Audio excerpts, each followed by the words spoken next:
At our family Thanksgiving dinner, my sister-in-law Madison's wine glass catches the candlelight as she leans forward with a cruel smile. "Your parents only love you when you're paying their bills," she announces to the silent table. My mother's laughter cuts through the tension like broken glass. "You're not welcome unless you clear your brother's credit card debt," she adds, patting Madison's manicured hand. 20 pairs of eyes turn to me. I stand slowly, my chair scraping against hardwood, and smile. You're right. The dining room erupts into chaos after my words, but I remain standing, my hands steady on the mahogany table that once belonged to my grandmother. My name is Lena, 32 years old, and for 5 long years, I've carried a secret that's been slowly crushing me from the inside out. What do you mean you're right? My cousin Janet speaks first, her voice barely above a whisper. She clutches her pearl necklace, the same nervous gesture she's had since we were children playing in my parents' backyard. I look around the room at the faces I've known my entire life. My father sits at the head of the table, his gray beard neatly trimmed, avoiding my gaze by studying the turkey carcass before him. My mother Dorothy still has that satisfied smirk playing at the corners of her mouth, her freshly dyed auburn hair catching the light from the chandelier above. I mean exactly what I said. I reply, my voice carrying a calmness I don't feel. They're absolutely correct. Mom and Dad's love has been directly proportional to my bank transfers for the past 5 years. Tyler, my older brother, shifts uncomfortably in his seat. At 35, he still has that boyish charm that's gotten him out of trouble our entire lives. His blue eyes, so similar to mine, dart between Madison and our parents. Madison herself looks triumphant, her professionally whitened teeth gleaming as she takes another sip of her Pinot Noir. "Lena, sweetheart." My mother begins her tone, switching to the false sweetness she reserves for public manipulation. "You're being dramatic. We've never asked you for anything you couldn't afford." I reach into my purse, pulling out my phone with deliberate slowness. $3,000 a month for 60 months. That's $180,000, not counting the emergency requests. Should I show everyone the bank transfers? My Aunt Patricia gasps from across the table. Uncle Robert nearly chokes on his stuffing. The younger cousins stop their conversations to stare at the unfolding drama.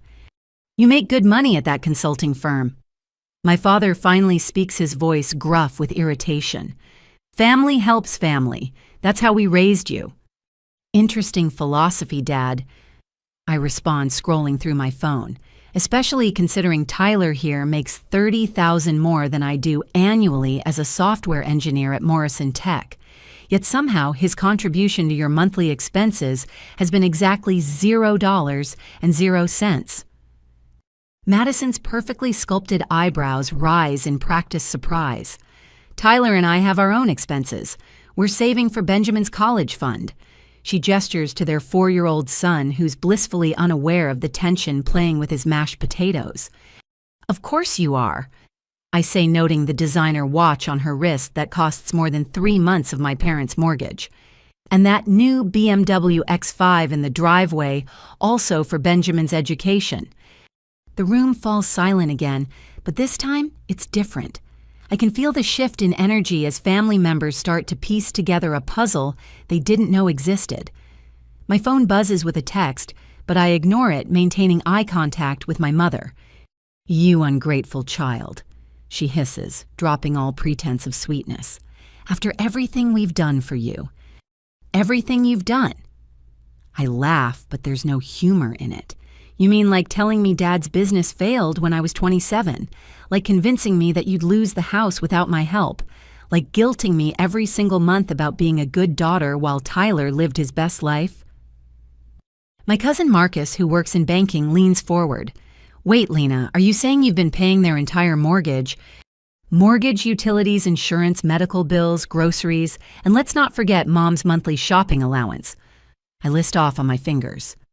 "All while being told they're on the verge of bankruptcy." Tyler finally finds his voice. "Lena, you're making it sound like some conspiracy. Mom and Dad needed help. You could afford it." "Could I challenge him.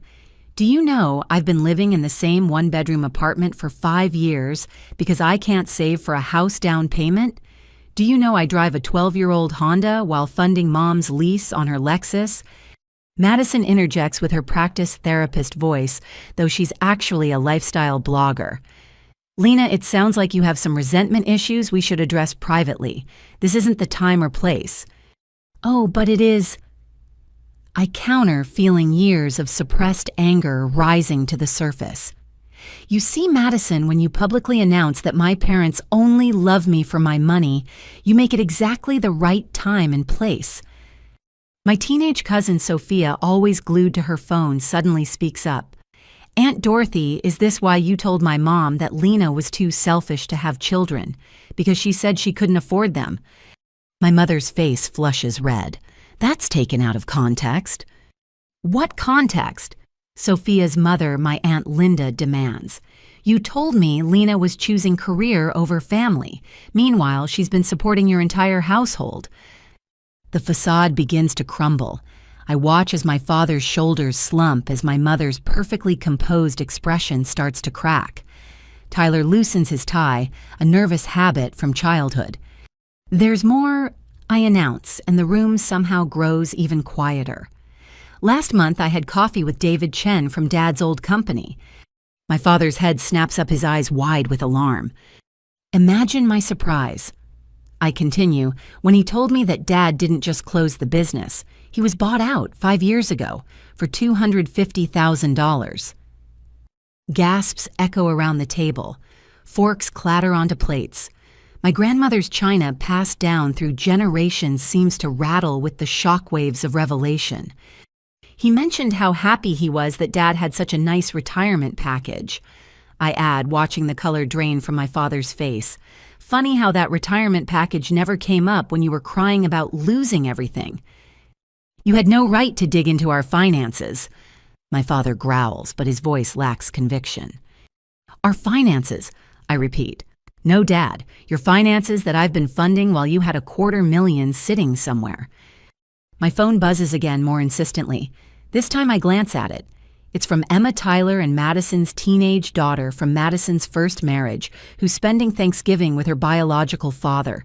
The preview of her message makes my blood run cold.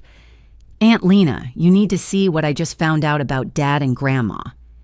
I need some air, I announce, standing up from the table. Enjoy the rest of your meal, the one I paid for, by the way. The catering bill is in my email if anyone wants to verify. As I walk toward the front door, my Aunt Patricia calls out, Lena, wait, are you okay? I pause at the doorway, looking back at the destruction of what was supposed to be a peaceful family gathering. I will be Aunt Pat. For the first time in 5 years, I think I will be. The last thing I see before stepping into the cool November evening is Tyler reaching for his wine glass with shaking hands while Madison furiously types on her phone. My mother has begun to cry, but I know those tears too well. They're not from remorse or shame. They're the tears of someone who's been caught. As I reach my car, I finally open Emma's text fully. What I read there makes me lean against the hood for support. My knees feel weak, but my resolve has never been stronger. The truth, it seems, is even worse than I imagined. And this Thanksgiving dinner revelation, it's only the beginning. The drive home from my parents' house takes 45 minutes, but tonight it feels like hours. My phone sits in the passenger seat, lighting up constantly with calls and texts I'm not ready to face. Emma's message burns in my mind. Aunt Lena, you need to see what I just found out about Dad and Grandma.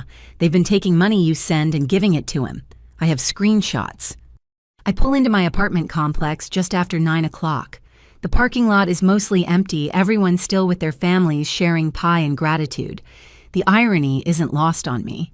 I've just blown up Thanksgiving dinner with the truth, and now I'm returning to my modest one-bedroom apartment while my brother lives in a 4,000-square-foot house in Westfield Estates. Inside, I kick off my heels and pour myself a glass of water. My hands are still shaking. The adrenaline from confrontation is wearing off, leaving behind a hollow feeling in my chest. I finally pick up my phone to face the aftermath. 47 missed calls, 83 text messages. The family group chat has exploded. I scroll through categorizing the responses. Aunt Patricia. Honey, please call me. I had no idea this was happening. Uncle Robert. Your mother is hysterical. Someone should check on her. Cousin Janet. I can't believe they did this to you. I'm so sorry. Cousin Marcus. As a financial advisor, I'm horrified. This is fraud, Lena. But the ones that sting most come from the family members taking my parents' side. Aunt Susan. Family doesn't air dirty laundry in public. You should be ashamed. Cousin Derek. Way to ruin Thanksgiving for everyone. Drama queen much. Uncle Thomas. Your parents raised you. This is how you repay them. I'm about to put the phone down when Emma's name appears with a call. She's only 16, but she's always been mature for her age. I answer on the second ring. Aunt Lena. Her voice is barely above a whisper. I'm so sorry about what happened. Are you okay? I'm processing, I answer honestly. Where are you calling from? Dad's bathroom. He and Stacy are watching football. I told them I wasn't feeling well. She pauses. Did you see what I sent? I saw your preview message.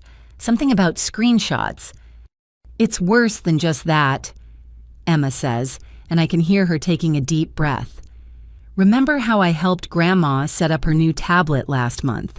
Well, she forgot to log out of her email. I wasn't snooping, I swear, but a notification popped up while I was using it for homework. My stomach tightens. What kind of notification? A bank transfer confirmation from her account to Dad's, $500. So I got curious and looked at the sent folder. Her voice drops even lower. Aunt Lena, they've been transferring half of what you send them to Dad every single month, for years. The room spins slightly. I sit down heavily on my secondhand couch. Are you sure? I took pictures of everything before she noticed the tablet was missing. I'll send them now, but... She hesitates. There's something else. Dad has a serious gambling problem. Mom doesn't know how bad it is. The screenshots start coming through. Each one is like a punch to the gut. Transfer after transfer, month after month. The memo lines are damning. For Tyler, monthly support. Tyler's assistance, helping our son. How do you know about the gambling? I ask, trying to keep my voice steady. I overheard him on the phone with someone named Sal. He owes a lot of money, Aunt Lena. Like scary amount of money. That's why he was so quiet at dinner when you brought up finances. He's desperate. Another wave of texts interrupts our conversation. This time it's from my parents. Mom, you need to send December's payment early. We have Christmas expenses. Dad, your behavior tonight was unacceptable, but we're willing to forgive you if you apologize. Mom, the mortgage company called. Payment is due Monday. The audacity takes my breath away. After everything revealed tonight, they're still demanding money. Emma must hear my sharp intake of breath. They're asking for more money, aren't they? She says quietly. How did you know? Because Dad asked me if I had any birthday money saved. He's never done that before. She pauses. Aunt Lena, I'm scared for him, but I'm also angry. What they've done to you isn't right. Emma, listen to me, I say firmly. None of this is your fault or your responsibility. You're being incredibly brave by telling me. I have more evidence, she continues. Screenshots of Dad's betting apps, his credit card statements, he left on his desk emails about defaulted loans.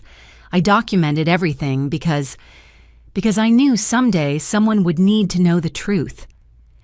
My phone buzzes with another call. It's my mother. I decline it. You're an amazing young woman, I tell Emma. Can you send me everything I need to figure out what to do next? Already uploading to a secure folder. Aunt Lena. Her voice becomes very small. What's going to happen to our family? It's the question I've been avoiding.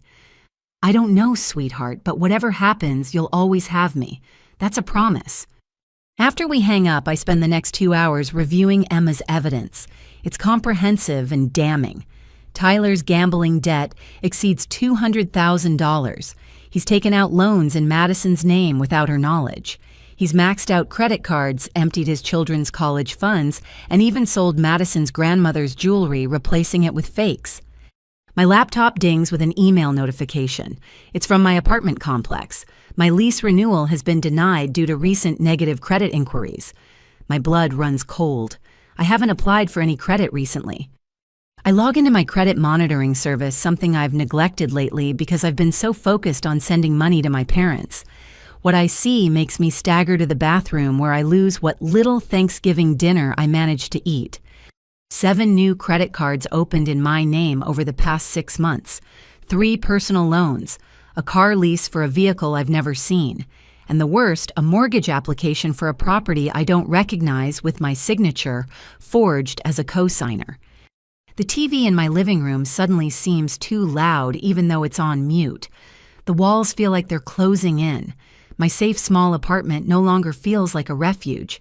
It feels like a trap. My phone rings again. This time it's a number I don't recognize. Against my better judgment, I answer. Ms. Lena Morrison. The voice is professional concerned. This is Thomas Bradley from First National Bank's fraud department. We've detected some unusual activity on accounts connected to your Social Security number. Are you available to discuss this matter?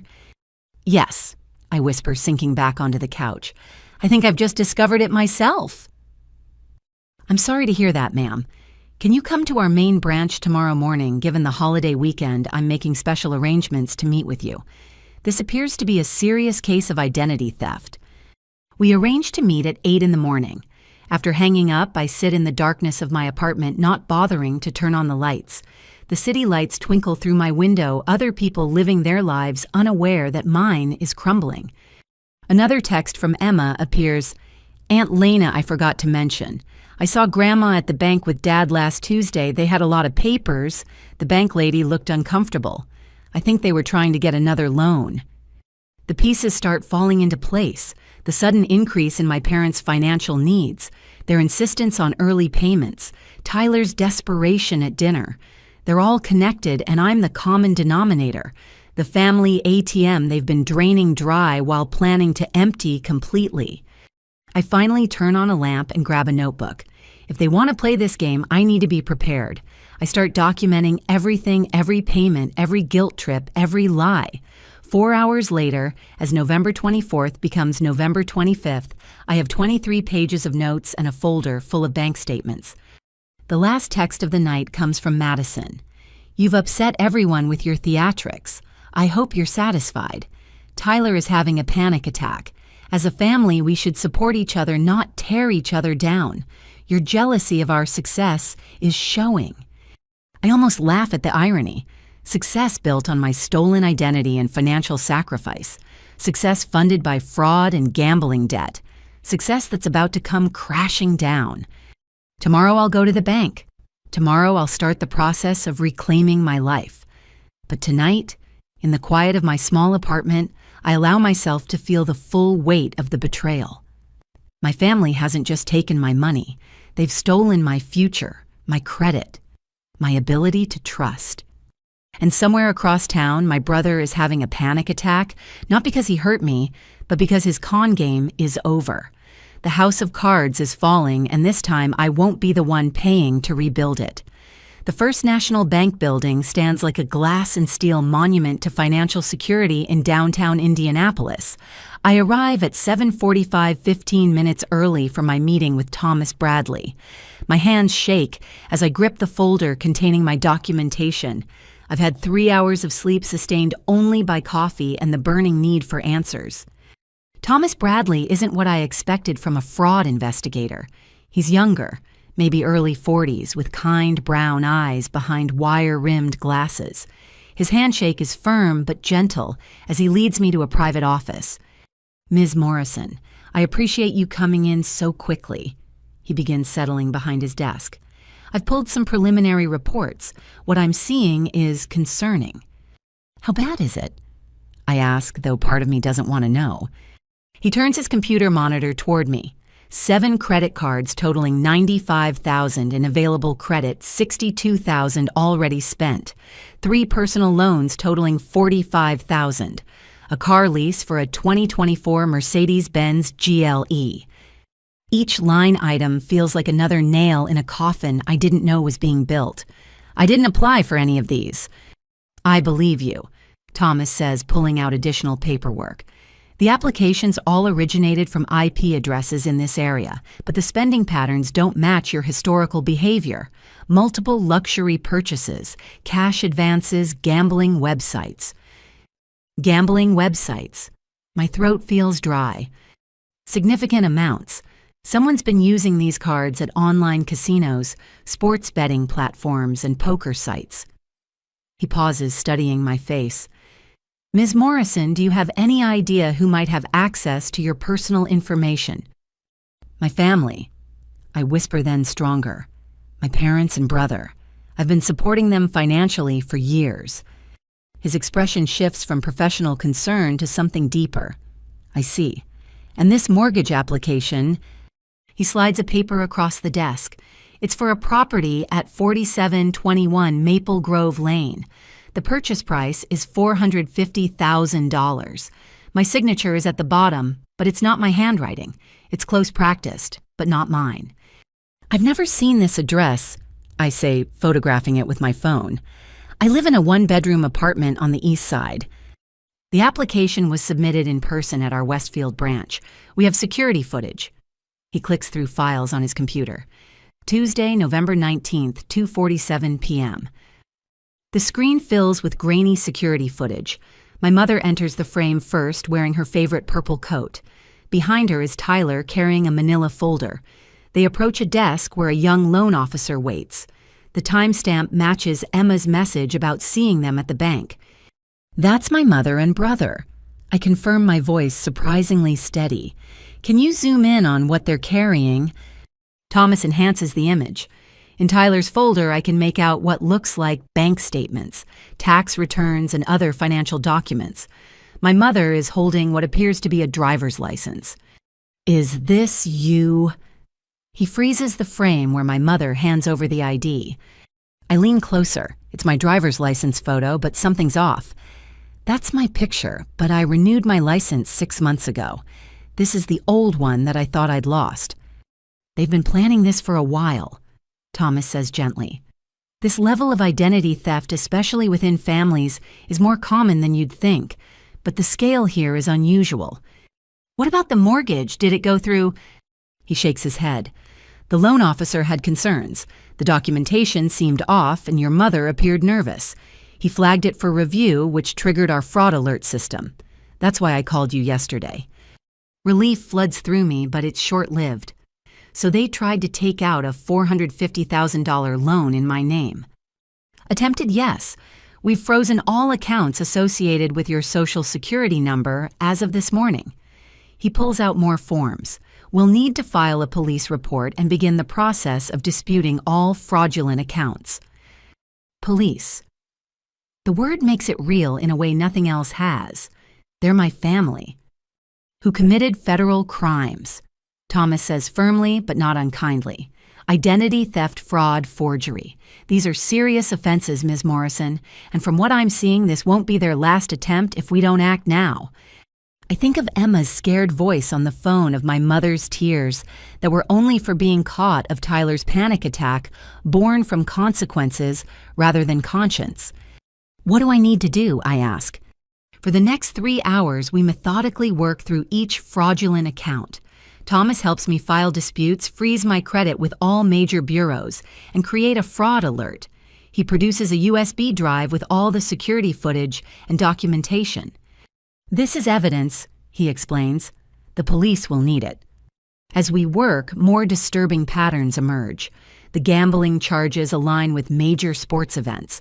The luxury purchases include jewelry, electronics, and designer clothing, all shipped to addresses I don't recognize.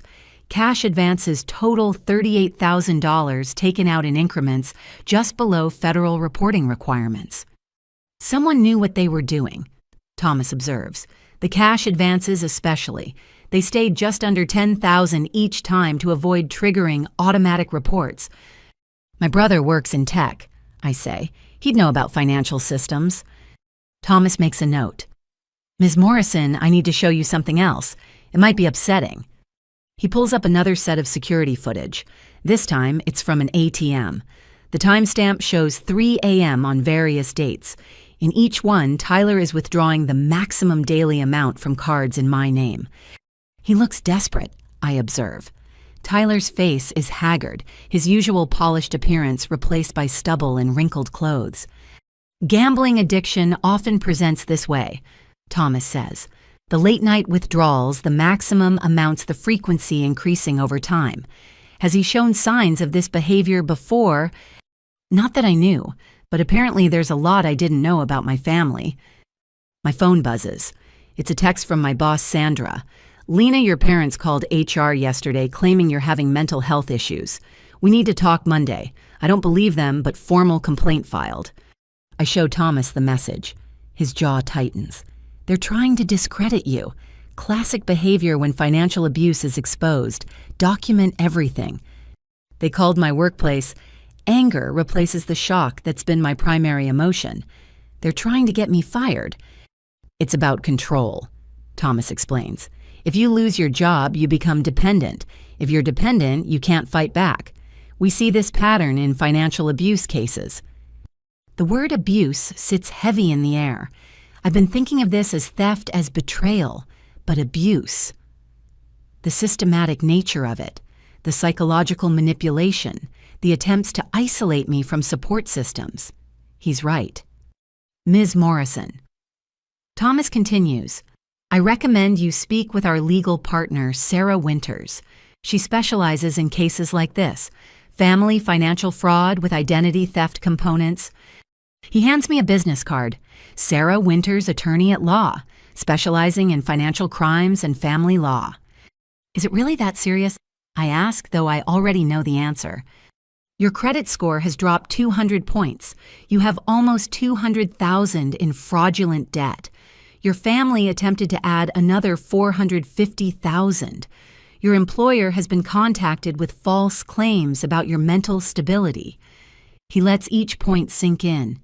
Yes, it's that serious. I stand to leave my legs unsteady. The folder of evidence weighs heavy in my hands. Thank you, Mr. Bradley. You've been incredibly helpful. Lena, he says, dropping the formality. I see cases like this more often than I'd like. The family aspect makes it harder but not less criminal. You're doing the right thing. Outside the bank, the November air hits me like a wall. Downtown Indianapolis is busy with Black Friday shoppers, people hunting for deals, while I'm hunting for pieces of my shattered life. I sit in my car for a moment, processing everything. My phone rings. It's a number I don't recognize, but I answer anyway. Is this Lena Morrison? The voice is female professional. Yes. This is Detective Sharon Martinez with the Indianapolis Metropolitan Police Department Financial Crimes Unit. I just received a report from First National Bank regarding extensive identity theft. Could you come to the station today? I'll be there in an hour, I reply, surprised by the steadiness in my voice. Excellent. And Ms. Morrison, bring any documentation you have. Bank statements, communications with family members, anything relevant. After hanging up, I check my messages. The family group chat has devolved into chaos. Aunt Patricia, has anyone heard from Lena? I'm worried. Tyler, she's having some kind of breakdown. We should stage an intervention. Madison, I knew working so much would affect her eventually. Career women often crack under pressure. Mom, my daughter has mental problems. We've been covering for her for years. The lies are so blatant, so calculated. They're building a narrative where I'm the unstable one, where my accusations are delusions. But they don't know about Thomas Bradley, about the security footage, about Emma's screenshots. I type a single response. The truth always comes to light. Save your lies for the police. Then I leave the group chat. As I drive toward the police station, I think about the $450,000 property they tried to buy. What was their end game? Take out the mortgage default on it. Leave me with destroyed credit and possible bankruptcy while they lived in a house bought with my stolen identity. My phone buzzes with one more text. It's from Emma. Grandma and Dad are at the house. They're shredding documents. Mom doesn't know. I'm recording. This 16-year-old girl has more integrity than the adults who raised me. I voice text back, "Be safe. Don't let them know what you're doing. You're brave, Emma." The police station looms ahead. Once I walk through those doors, there's no going back. My parents will become suspects. Tyler will face investigation. The family that's already fractured will shatter completely. But as I park and gather my evidence, I realize something important. They shattered this family the moment they decided I was nothing more than a bank account to drain. They destroyed it with every forged signature, every guilt trip, every transfer to Tyler, while crying poverty to me. I'm not breaking the family. I'm refusing to let them break me. With that thought, I walk through the station doors ready to tell the truth, the whole truth, and nothing but the truth, even if it means watching the people I love face the consequences they've earned. 3 days after filing the police report, I call a family meeting. Not at my parents' house, where they control the environment, but at a neutral location, the conference room at the Marriott downtown. I pay for the space myself, wanting no obligations or guilt trips attached to this confrontation. I arrived 30 minutes early to set up.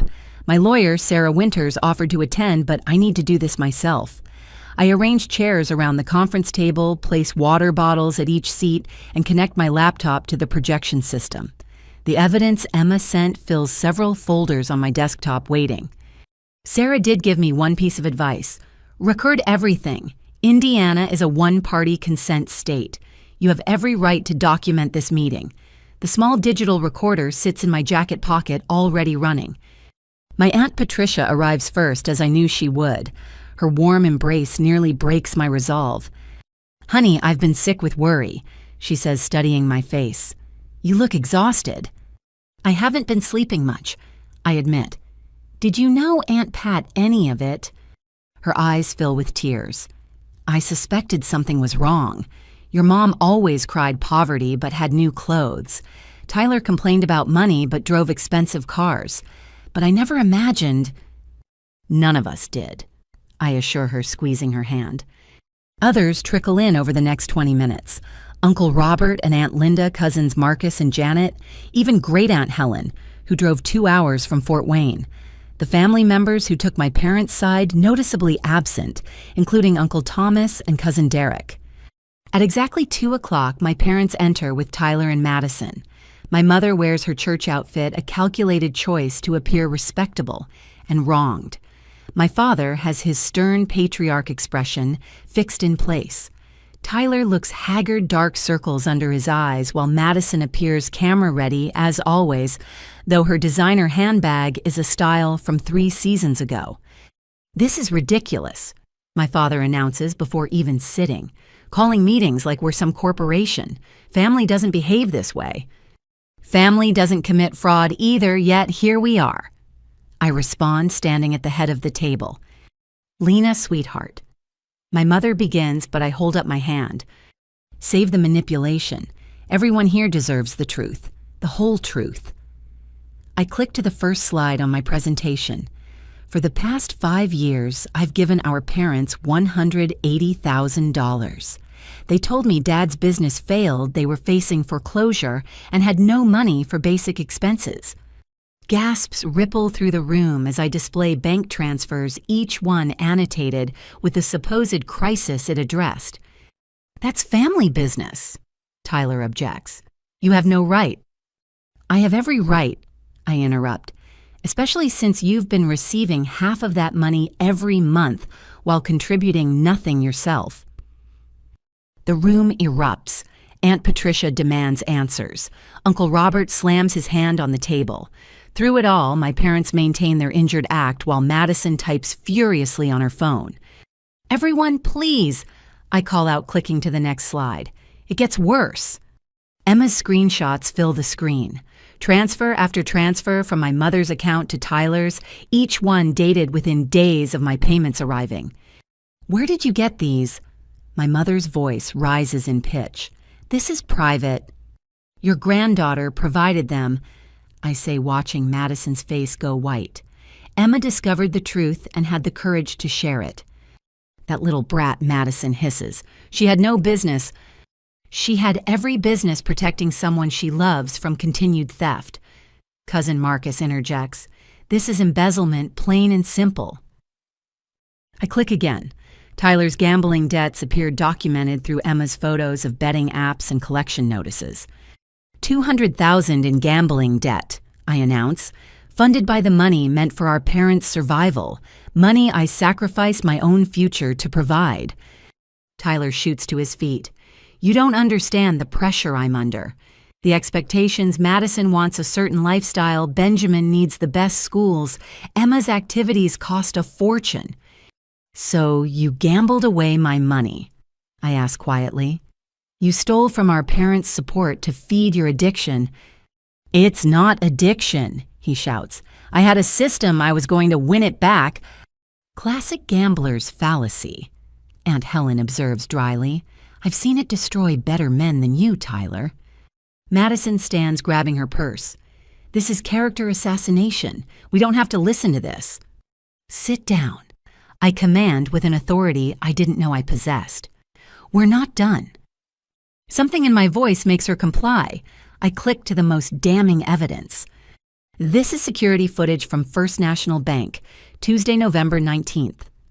The grainy video plays showing my mother and Tyler attempting to forge my signature on a mortgage application. The room falls completely silent. On screen, my mother hands over my old driver's license, while Tyler pushes papers across to the loan officer. They tried to take out a $450,000 mortgage in my name, I explain, added to the $180,000 in credit cards and loans they'd already opened fraudulently. Oh my God, Aunt Linda breathes. Dorothy, how could you? My mother's composure finally cracks. We were desperate. Do you know what it's like to pretend everything's fine when you're drowning, to watch your son struggle while your daughter hoards money? Hoards money. I laugh bitterly. I live in a one-bedroom apartment. I drive a 12-year-old car. I haven't taken a vacation in 5 years. Meanwhile, you have a Lexus and a secret $250,000 from Dad's business sale. Another explosion of shock. This time my father speaks. How do you know about that? His voice is dangerous, the tone that used to scare me as a child. David Chen told me, I reply calmly. Imagine his surprise when he learned you'd been claiming poverty while sitting on $250,000. That money is none of your business, my father growls. It became my business when you made me your personal ATM while hiding your own assets. I shoot back. Tyler tries a different tactic. Lena, we're family. We can work this out privately. No need for all this drama. Drama. I click to the next slide. This is the email your mother sent to my HR department claiming I'm mentally unstable. She tried to get me fired. I display the email obtained through my boss, who was disgusted by the attempt. It details supposed concerning behaviors, claims I've been acting, erratically suggests I need psychological intervention. That was for your own good, my mother insists. You've been under so much stress. Stress you caused. I slam my hand on the table, finally letting anger show. You've stolen my money, destroyed my credit, attempted major fraud, and tried to sabotage my career. Then you have the audacity to claim I'm the problem. She's right. A quiet voice speaks from the doorway. Everyone turns to see Emma standing there, her father, Madison's ex-husband, behind her. Emma! Madison shrieks. What are you doing here? You're supposed to be with your father. I am with my father, Emma says calmly, and he knows everything. I told him about the gambling, the theft, the fraud. He's filing for full custody. Madison lunges toward her daughter, but her ex-husband James steps between them. Don't, he warns. Emma's shown me everything. The credit cards you didn't know Tyler opened in your name too, the loans against your car, the fact that he sold your grandmother's real jewelry and replaced it with fakes. Madison staggers back. What? Did you really think I wouldn't notice Mom? Emma asks sadly. Grandma Morrison's emerald ring, it's glass now. Her pearl necklace, fake. Tyler sold them 6 months ago to cover gambling debts. Tyler. Madison turns to her husband, her perfect facade crumbling. Is this true? His silence is answer enough. I have the pawn shop receipts. Emma adds, pulling out her phone. $47,000 worth of your jewelry, Mom, gone. The room watches Madison process this betrayal. The woman who started this meeting so smug now looks shattered. You stole from me, too. Her voice is barely a whisper. I was gonna buy it back, Tyler mumbles, when I won big. The same excuse you used for stealing from Lena, Marcus observes. Classic addict behavior. Stop calling me an addict, Tyler shouts. You don't understand the pressure, the expectations. Everyone thinks I'm successful, but it's all a lie. The house is mortgaged 3 times over. The cars are leased credit cards maxed out. I needed a big win to fix everything. So you decided to destroy your sister's life to fund your delusions, Uncle Robert asks disgustedly. My mother tries one last manipulation. Lena, please. We made mistakes, but we're family. Family forgives. I stand gathering my laptop and materials. Family doesn't systematically destroy each other. Family doesn't steal identities, forge signatures, or attempt to ruin careers. Where are you going? My father demands. To meet with Detective Martinez. She's expecting an update after this meeting. I pause at the door. You have 48 hours to get attorneys. The fraud charges will be filed Monday morning. You'd send your own parents to jail. My mother's voice cracks. I'm not sending you anywhere. You sent yourselves the moment you decided I was nothing more than a resource to exploit. I look around the room at my extended family. I'm sorry you all had to witness this, but you deserve the truth. Aunt Patricia stands. We're with you, Lena. This is criminal and they need to face consequences. Uncle Robert nods. I'll testify if needed. This is unconscionable. One by one, most of the family members voice their support. My parents sit isolated at their end of the table, their lifetime of manipulation finally exposed. Tyler. Madison says quietly, I want a divorce, and I want you out of the house tonight. Baby, please, he starts. Don't, just don't. She turns to me. Lena, I owe you an apology. I was horrible at Thanksgiving. I didn't know. But you suspected, I reply. You knew something wasn't right with the money and you chose to look away as long as you benefited. She nods, tears ruining her perfect makeup. You're right. I was complicit through willful ignorance. Emma crosses to me, wrapping her arms around my waist. I'm proud of you, Aunt Lena. This couldn't have been easy. No, I agree, hugging her back. But it was necessary. As I leave the conference room, I hear the argument starting behind me. Accusations, flying alliances, shifting the family structure forever altered. But for the first time in 5 years, I feel free. The mountain of debt isn't mine to carry. The guilt isn't mine to bear. The consequences aren't mine to face. In the hotel lobby, Sarah Winters waits with Detective Martinez. They've been watching the feed from my laptop live stream to Sarah's phone for legal documentation. That was intense, Detective Martinez says. But you got several confessions on tape. This will make prosecution much easier. What happens now? I ask. Now we build the case, Sarah replies. With what we just witnessed, plus the bank evidence and Emma's documentation, we have enough for arrest warrants. I nod, suddenly exhausted. The adrenaline that carried me through the confrontation is fading, leaving behind a bone-deep weariness. Go home, Sarah advises. Rest. The legal system takes over from here. As I drive home, my phone buzzes constantly with messages from family members. Some supportive, some still in shock, a few angry that I've destroyed the family's image. I ignore them all. Tonight, in my small apartment that my family mocked, I'll sleep peacefully for the first time in years. Not because justice has been served yet, but because the truth is finally free.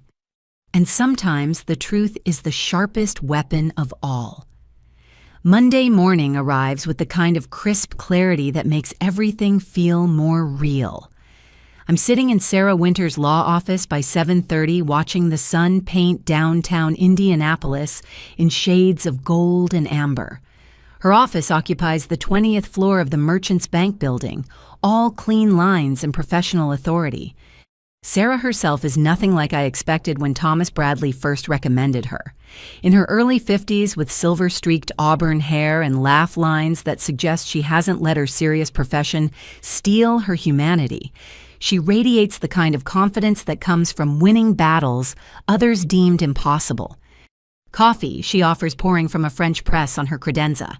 We have a full day ahead. Please, I accept gratefully. I haven't been sleeping well. That's normal, she assures me, handing me a pristine white mug. Family fraud cases are emotionally exhausting. You're grieving the family you thought you had while fighting the one you actually have. Her words hit deep. I am grieving, though I hadn't named it until now. Detective Martinez will be here in an hour. Sarah continues settling behind her mahogany desk. But first, I want to review our strategy. Based on the evidence from Friday's meeting, we have clear grounds for multiple charges. She opens a leather portfolio thick with documents.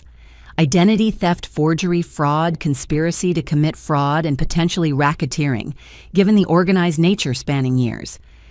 Racketeering. The word sounds too serious, too criminal for my suburban family. Your brother and parents operated a systematic scheme to defraud you. They coordinated their efforts, divided the proceeds, and attempted to cover their tracks. That's organized crime, Lena, regardless of sharing DNA with the perpetrators. A knock interrupts us. Sarah's assistant shows in Detective Martinez, who looks exactly as I'd pictured from our phone conversations. Mid-40s sharp eyes that miss nothing, and an air of someone who's seen too much but hasn't let it make her cynical. Ms. Morrison, she greets me warmly. I've reviewed the recording from Friday. Your family gave us quite a show. They tend to be dramatic, I reply weakly. Criminal confessions usually are, she says, pulling out her tablet. I've prepared arrest warrants for your parents and brother. We'll execute them this afternoon. The reality hits like cold water. This afternoon, the longer we wait, the more time they have to destroy evidence or flee, Detective Martinez explains. Your cousin Emma informed us they were shredding documents. We need to move fast. Sarah interjects, there's something else, Lena. We've discovered additional victims. My coffee cup freezes halfway to my lips. What? Detective Martinez pulls up files on her tablet. After the bank filed their report, we cross-checked your family members against fraud databases. Your brother has 3 other identity theft victims, all former girlfriends. Your parents have 2 both elderly relatives who've since passed. Oh my God, the room spins slightly. How long has this been going on? Based on our preliminary investigation, at least 12 years, the detective says gently. You weren't their first victim, Lena. You were just their most profitable. Sarah adds, this strengthens our case significantly. Pattern behavior, multiple victims, escalating amounts. No jury will see this as a family misunderstanding. We spend the next 2 hours building the comprehensive case. I sign affidavits, provide additional documentation, and answer questions about family dynamics that might affect prosecution. Through it all, one thought keeps returning: 12 years. They've been doing this for 12 years. At 10 o'clock, Sarah's assistant interrupts. Ms. Winters, there's a James Patterson here with his daughter Emma. They say it's urgent. Send them in, I say quickly. Emma enters, first looking older than her 16 years, but determined. James follows, a folder clutched in his hands. Aunt Lena. Emma says, crossing to hug me. We found more evidence. James steps forward. After Friday's meeting, I went through Madison's things while she was at her mother's. Found these hidden in the garage. He spreads papers across Sarah's desk. Credit card statements in Madison's name showing massive balances. Loan documents she clearly never signed. And most damning, a life insurance policy on Madison worth $2 million with Tyler as sole beneficiary, taken out 6 months ago without her knowledge. He was planning something, James states flatly. You don't secretly insure your wife for $2 million unless you're planning something. Detective Martinez immediately photographs each document. This changes things. We need to add additional charges and possibly involve federal authorities. Federal? I ask.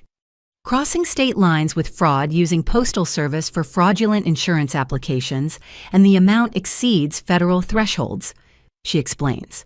The FBI will want this case. Sarah's already on her phone. I have contacts at the bureau. Let me make some calls. While she steps into her private conference room, Emma shows me something on her phone. I've been monitoring Dad's social media and email. He's been talking to someone named Sal constantly. Look at these messages. The texts are barely veiled threats. Sal wants his money. Tyler promises he'll have it soon. The amounts mentioned make my stomach turn $300,000 with interest climbing daily. These aren't legitimate creditors, Detective Martinez observes. This is organized crime territory. Your brother's in deep with dangerous people.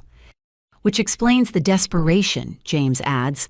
The house of cards isn't just falling, it's being demolished by people who don't accept bankruptcy as payment. Sarah returns her expression grim. FBI's interested. They're sending agents this afternoon. Lena, this is bigger than family fraud now. Your brother's connected to an interstate gambling ring they've been investigating. I just wanted them to stop stealing from me, I say, feeling overwhelmed. Now it's federal crimes and organized crime connections. You uncovered a thread, Detective Martinez says. We're just following where it leads. My phone rings. It's my boss, Sandra. Lena, I'm sorry to call during your personal time, but your mother's here. She's in the lobby making a scene demanding to see you, claiming you're having a mental health crisis. I'm not at the office, I tell her. I'm with my attorney. Thank God, Sandra sighs. Security's handling it, but she's saying she'll call every client, every board member until you speak with her. Sarah takes my phone. This is Sarah Winters, Ms. Morrison's attorney. Please have security document everything your visitor says and does. If she refuses to leave, call the police. She's about to be arrested on federal fraud charges, and this harassment will be added to the list. She hands back my phone. Sandra sounds relieved but shocked. Federal fraud, Lena. What's happening? My family's been stealing my identity for years. It's complicated. Can we meet tomorrow? I'll explain everything. Of course. Take all the time you need. And Lena, I never believed their calls about your mental state. Your work's been impeccable despite whatever you're dealing with. After hanging up, I realize I'm crying. Not from sadness, but from relief that someone sees through the gaslighting. They're trying to destroy your credibility before arrests, Sarah observes. Classic move, but poorly executed. Her showing up at your workplace while we're filing charges actually helps our case. Detective Martinez's phone buzzes. She checks it and nods to Sarah. Warrants are signed. We move at 2 p.m. Lena, you should be somewhere public with witnesses when it happens. Any retaliation attempts need documentation. I'll take her to lunch, Sarah offers. Very public, very visible. Emma speaks up. Can I stay with Aunt Lena today? I don't want to be home when they arrest Dad. Of course, I say immediately. James. Already arranged. Emma's staying with my sister tonight. I'm meeting with my lawyer about custody modification given Tyler's criminal activities. We spend another hour coordinating. The FBI agents arrive, 2 professionals who take copies of everything and ask probing questions about Tyler's gambling connections. They seem particularly interested in Sal and show me photos of known associates.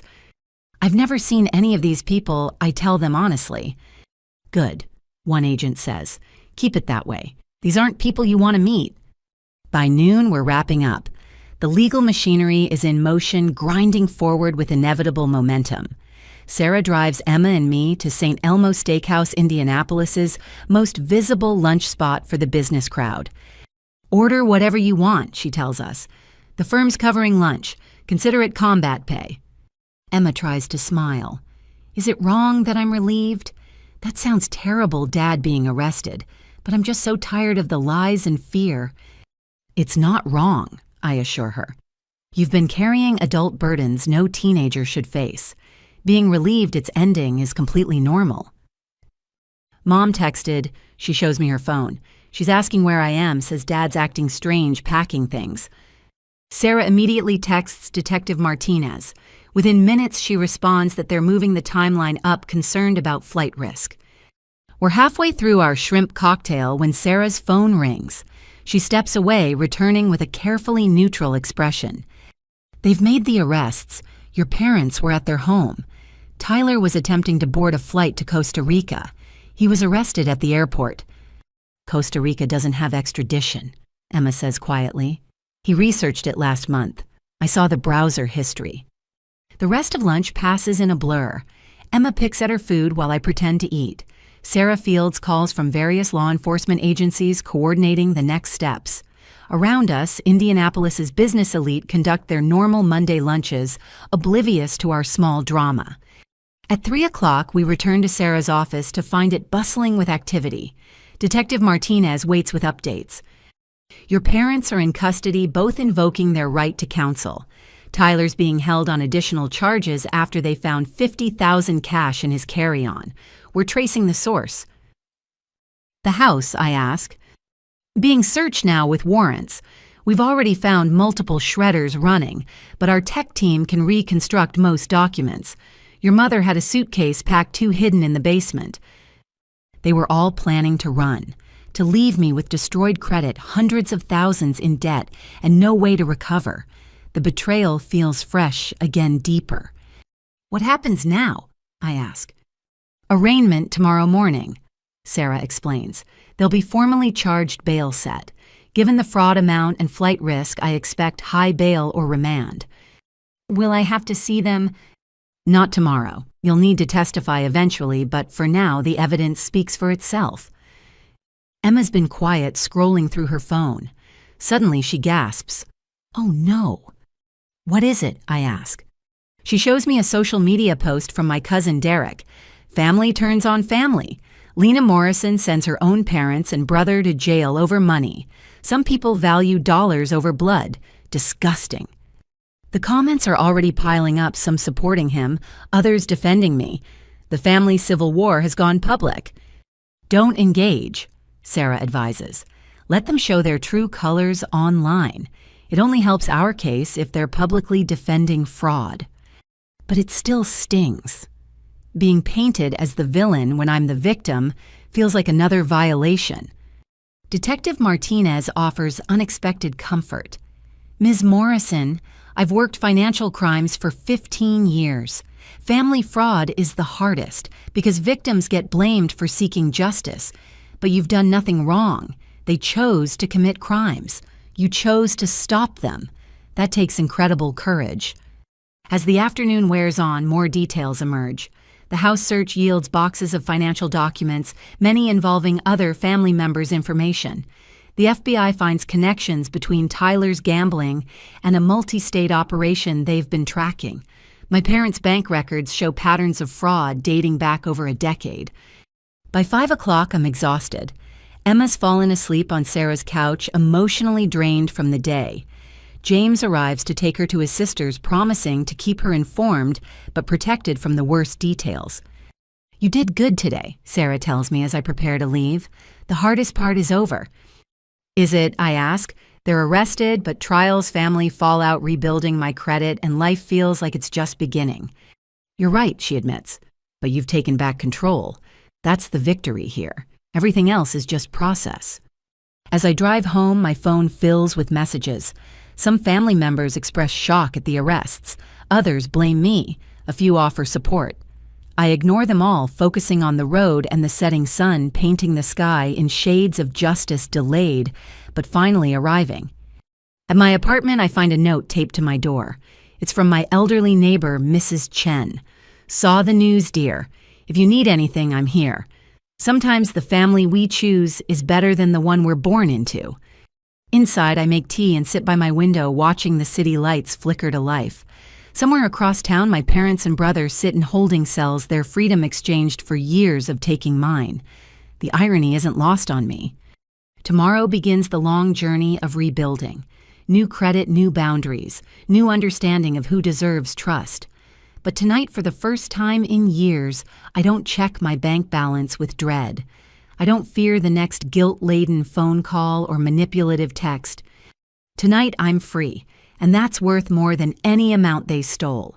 Tuesday morning hits differently when your family's mugshots are trending on local news sites. I arrive at Meridian Consulting Group at 6:45, hoping to avoid the early crowd, but Sandra's already waiting in my office with 2 cups of coffee and a concerned expression. Lena. She starts then stops, seemingly at a loss. In our 8 years working together, she's never seen me as anything but composed and professional. I know it's a lot. I acknowledge, accepting the coffee gratefully. I wanted to tell you in person what's been happening. For the next 30 minutes, I lay out the whole story. Sandra's expressions shift from shock to anger to disgust as I detail the fraud, the identity theft, the attempted sabotage of my career. Those calls to HR make sense now, she says. They were trying to discredit you before you could expose them. There's more, I admit. My brother Tyler works at Morrison Tech. They're one of our partner companies. Sandra's eyes widen. Morrison Tech handles several joint projects with us, including the Henderson Industries implementation I'm leading. We need to loop in legal, she says immediately. If he had access to our shared systems, I already thought of that. I pull out my laptop, showing her my documentation. I've been tracking irregularities in our joint projects for the past 6 months, small things I initially attributed to miscommunication. The patterns once isolated seem innocuous. Delayed deliverables from Morrison Tech's side, budget overruns blamed on our specifications, client complaints about integration issues that somehow always traced back to my recommendations, even when I wasn't involved. He's been sabotaging your work, Sandra breathes. This is corporate espionage. I think it's worse than that. I open another file. These are emails from Tyler to stakeholders at Henderson Industries. He's been poisoning the well, suggesting I'm difficult to work with, that I'm the reason for project delays. Sandra's face darkens. She pulls out her phone. Margaret Chen needs to know about this immediately. Margaret Chen, our CEO, is not someone you disturb at 7 in the morning unless the building's on fire. But Sandra calls anyway, putting it on speaker. Sandra, this better be important. Margaret's voice carries the authority of someone who built a consulting empire from scratch. Lena Morrison's brother has been conducting corporate sabotage against us through Morrison Tech. We have evidence. A pause. I'll be there in 20 minutes. Have legal join us. While we wait, I continue showing Sandra the evidence. Email threads where Tyler inserted himself into conversations he had no business joining. Project files accessed from his credentials during my meetings, ensuring he knew my strategies before I could implement them. Subtle alterations to shared documents that made my proposals seem less favorable. How long has this been going on? Sandra asks. Based on the access logs, about 8 months. Right around when I started limiting financial support to my parents. He was building a case to get you fired, she realizes. If you lost your job, I'd be desperate enough to not notice the identity theft, maybe even need their help. I finish her thought, or at least be too overwhelmed to fight back. Margaret arrives with our chief legal counsel, David Park, and the head of IT security, Rashid Patel. What follows is a forensic dissection of 8 months of corporate manipulation. Rashid's fingers fly over his laptop. I'm seeing unauthorized access to our shared drives from Morrison Tech IP addresses. Someone used elevated permissions to view files they shouldn't have accessed. Tyler's a software engineer, I explain. He'd know how to cover his tracks. Not well enough, Rashid mutters. Amateur hour. He masked his initial entry but got sloppy with subsequent access. I can trace every file he touched. David Park is taking rapid notes. This is corporate espionage, breach of contract, and potentially theft of trade secrets. Morrison Tech is liable for their employees' actions. Margaret's been quietly reviewing the emails Tyler sent to Henderson Industries. Her expression grows colder with each one. He told Henderson you were unstable, she says finally. Suggested they request a different project lead. Used terms like emotional volatility and questionable judgment. Classic gendered sabotage, Sandra observes bitterly. Paint the woman as hysterical, unstable, emotional. My phone buzzes. It's Emma texting from school. News vans at Mom's office. Her company put her on leave. Dad's bail hearing is starting. I show the text to the group. Tyler's bail hearing is this morning. His employer doesn't know about the corporate espionage yet. Margaret smiles. It's not a pleasant expression. They will within the hour. David prepare cease and desist letters for Morrison Tech. Detail every breach. Rashid compile everything for law enforcement. We're adding corporate espionage to Mr. Morrison's charges. What about Henderson Industries? I ask. They've been getting false information about me for months.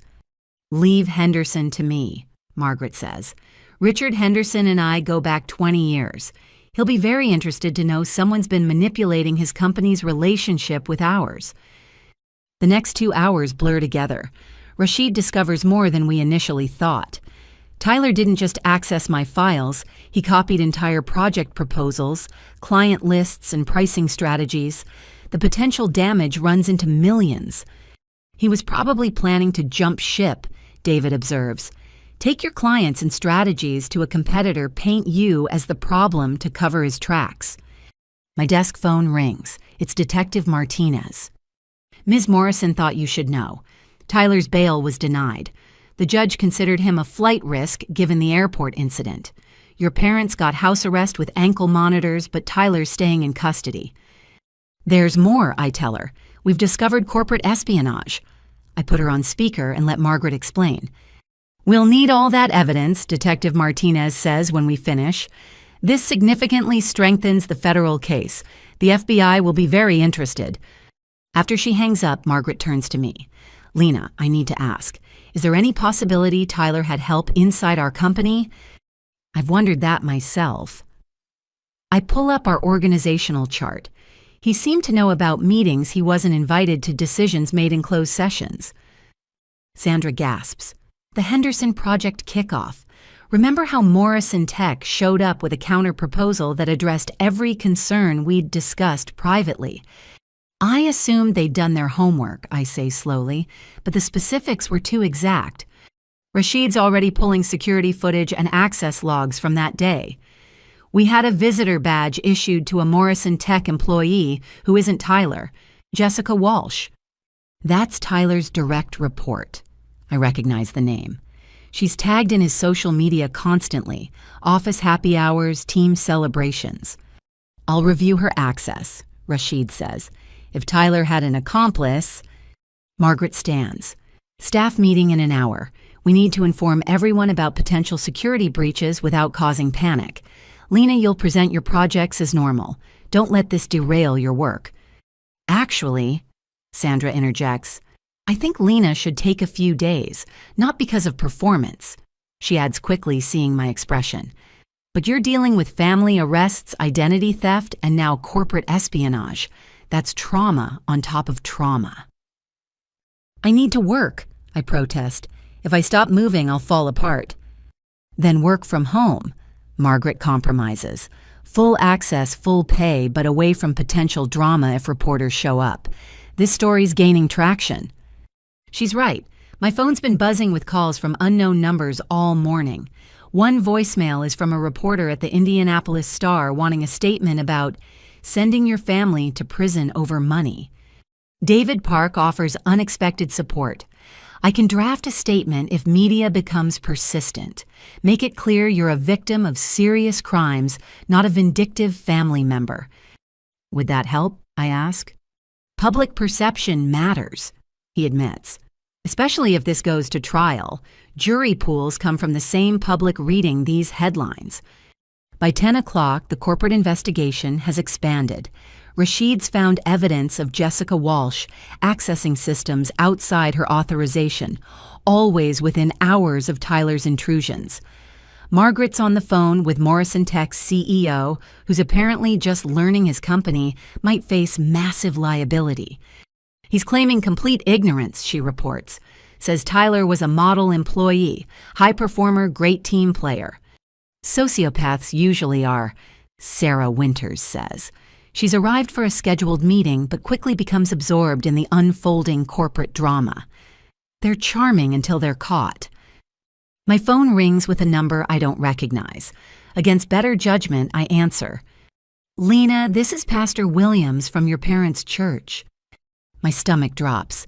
Pastor Williams has known me since childhood, baptized me at 13, counseled our family through various crises. I'm calling about your parents, he continues. They're devastated, Lena. Your mother had to be sedated last night. Your father's age, 10 years. Whatever disagreement you have, surely it doesn't warrant destroying your family. Pastor Williams, I say carefully, aware everyone in the room is listening. Did they tell you they stole my identity, opened credit cards in my name, and tried to take out a fraudulent mortgage? Silence. Then, they mentioned a misunderstanding about finances. A misunderstanding. My voice rises. They committed federal crimes. They destroyed my credit. They tried to get me fired. That's not a misunderstanding, that's a criminal conspiracy. Lena, the Bible teaches forgiveness. It also teaches thou shalt not steal, and thou shalt not bear false witness. I interrupt. They stole hundreds of thousands and are lying about it. Where's your sermon about that? Sarah takes the phone. This is Ms. Morrison's attorney. Any further contact should go through my office. And Pastor, you might want to verify facts before inserting yourself into federal criminal proceedings. She hangs up and hands back my phone. That won't be the last flying monkey they send. Flying monkey, Rashid asks. Narcissist terminology. Emma texts. She's been following our group chat. People who do the narcissist's bidding, usually unknowingly. Grandma and Grandpa are probably calling everyone with their victim story. Margaret's assistant interrupts. Ms. Chen Richard Henderson on line 1. He says it's urgent. Margaret takes the call in her office. Through the glass, we can see her expression shift from professional to genuinely shocked. She gestures for me to join her. Richard, I'm putting you on speaker with Lena Morrison. Ms. Morrison. Henderson's voice is grave. I just received a call from Tyler Morrison. He's in jail asking me to post his bail in exchange for information about supposed irregularities in your work. My knees go weak. Even from jail, Tyler's trying to destroy me. What did you tell him? Margaret asks. That I don't negotiate with criminals, Henderson replies. But I thought you should know. He's desperate and dangerous. He also mentioned something about owing money to people who don't accept excuses. Sal, I whisper. His bookie. Emma said he owes $300,000. Then we have bigger problems, Henderson says. Those kinds of people don't care about jail cells. They'll go after family to collect. Sarah immediately calls Detective Martinez to report the new threat. Margaret insists on hiring security for me, overriding my protests. This isn't just about you anymore, she says firmly. You're a key witness in federal proceedings and now corporate espionage. Your safety affects multiple cases. By noon, my professional life has been turned inside out, just like my personal one. But something unexpected emerges from the chaos support. Colleagues express outrage at Tyler's sabotage. The IT team rallies around Rashid to plug security holes. Legal prepares an aggressive response to protect our interests. You've built real relationships here, Sandra observes as we pack up my office for temporary remote work. That's why Tyler's sabotage failed. People know who you really are. My phone buzzes with another text from Emma. Dad's lawyer just quit. Says the case is unwinnable with current evidence. Mom's filed for divorce. Grandma's pastor called asking why the church mortgage payment bounced. Each message reveals another thread in the web of lies unraveling. Tyler borrowed from church's friends anyone who'd listen, always planning to pay it back with the big win that never came. Your family, Margaret says, quietly reading over my shoulder, appears to be a criminal enterprise masquerading as relatives. I'm starting to realize that, I admit, the signs were there. I just love them too much to see. Love makes us blind, she acknowledges, but it shouldn't make us victims. As I leave the office with a banker's box of essential files and a laptop configured for secure remote access, Rashid stops me. Lena, I found something else. Tyler's been in our systems since before you limited their money. The timeline suggests this wasn't retaliation. He's been planning to undermine you for over a year. Why, I ask, though I suspect the answer. based on the patterns building a case to either get you fired or discredit you so thoroughly that no one would believe you about fraud. He pauses. This was premeditated, Lena. Long-term planning to destroy you professionally and personally. The weight of it settles on my shoulders. My own brother spent a year plotting my destruction while smiling at family dinners accepting my money, playing the devoted sibling. Thank you for finding this, I tell Rashid. All of it. Just doing my job, he says, then adds softly, but also Tyler's an idiot. His code is amateur level. You're worth 10 of him professionally. Don't let him make you doubt that. In the parking garage, my new security detail waits by my car. Marcus Thompson, former military police, now private security. He's professional but kind understanding. This isn't a situation I ever imagined needing. Ma'am, he says, I'll be following you home, then maintaining a presence. You won't see me, but I'll be there. This feels surreal, I admit. Financial crimes mixed with gambling debts often turn violent, he says matter-of-factly. Your brother made enemies who don't care about court dates. Better safe than sorry. As I drive home with Marcus's SUV maintaining a careful distance behind me, I reflect on the morning's revelations. Tyler didn't just steal money or commit fraud. He tried to systematically destroy every aspect of my life. Career, finances, family, reputation, all targeted with methodical precision. But he failed. The professional relationships I built on merit and integrity held strong. The documentation habits he mocked as anal retentive became evidence of his crimes. The very persistence he tried to paint as mental instability became the strength that exposed him. My phone rings through the car's Bluetooth. It's Sarah Winters. Lena update. Jessica Walsh from Morrison Tech was just arrested. She confessed to helping Tyler in exchange for promises of a better position when he started his own company with stolen clients. He was planning to start his own company. With your clients, your strategies, and your reputation destroyed so thoroughly, no one would believe you when you claimed theft. Sarah pauses. This wasn't just fraud, Lena. This was an attempt at complete identity theft professionally and personally. I pull into my apartment complex, noticing Marcus positioning his vehicle with clear sightlines to my building. The weight of everything crashes down. My brother didn't just want my money, he wanted my life, my career, everything I'd built through honest work and sacrifice. You still there? Sarah asks. Yeah, I manage, just processing the scope of betrayal. Process it, she advises. Feel it, then channel it into ensuring they face justice. Your testimony will be crucial. Inside my apartment, I lock the door and lean against it. Safe for now, but knowing Tyler's reach extends beyond jail cells, that his debts to dangerous people make me a target by proxy. My laptop chimes with an encrypted message from Margaret. Henderson reviewed the real project files. Impressed by your actual work versus Tyler's fabrications. Wants to expand our contract. Your integrity in this situation has actually strengthened our business relationship. It's a small victory in an ocean of chaos, but I'll take it. Tyler tried to destroy my professional life and instead revealed its strong foundations. He tried to isolate me and instead showed me who truly has my back.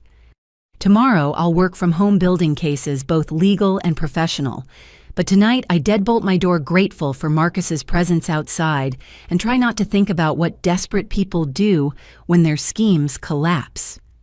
The workplace conspiracy failed, but I know this isn't over. Tyler's web extends beyond family fraud and corporate espionage. Somewhere in Indianapolis, dangerous people are calculating how to recover their money. And I'm the only one left with any assets to claim.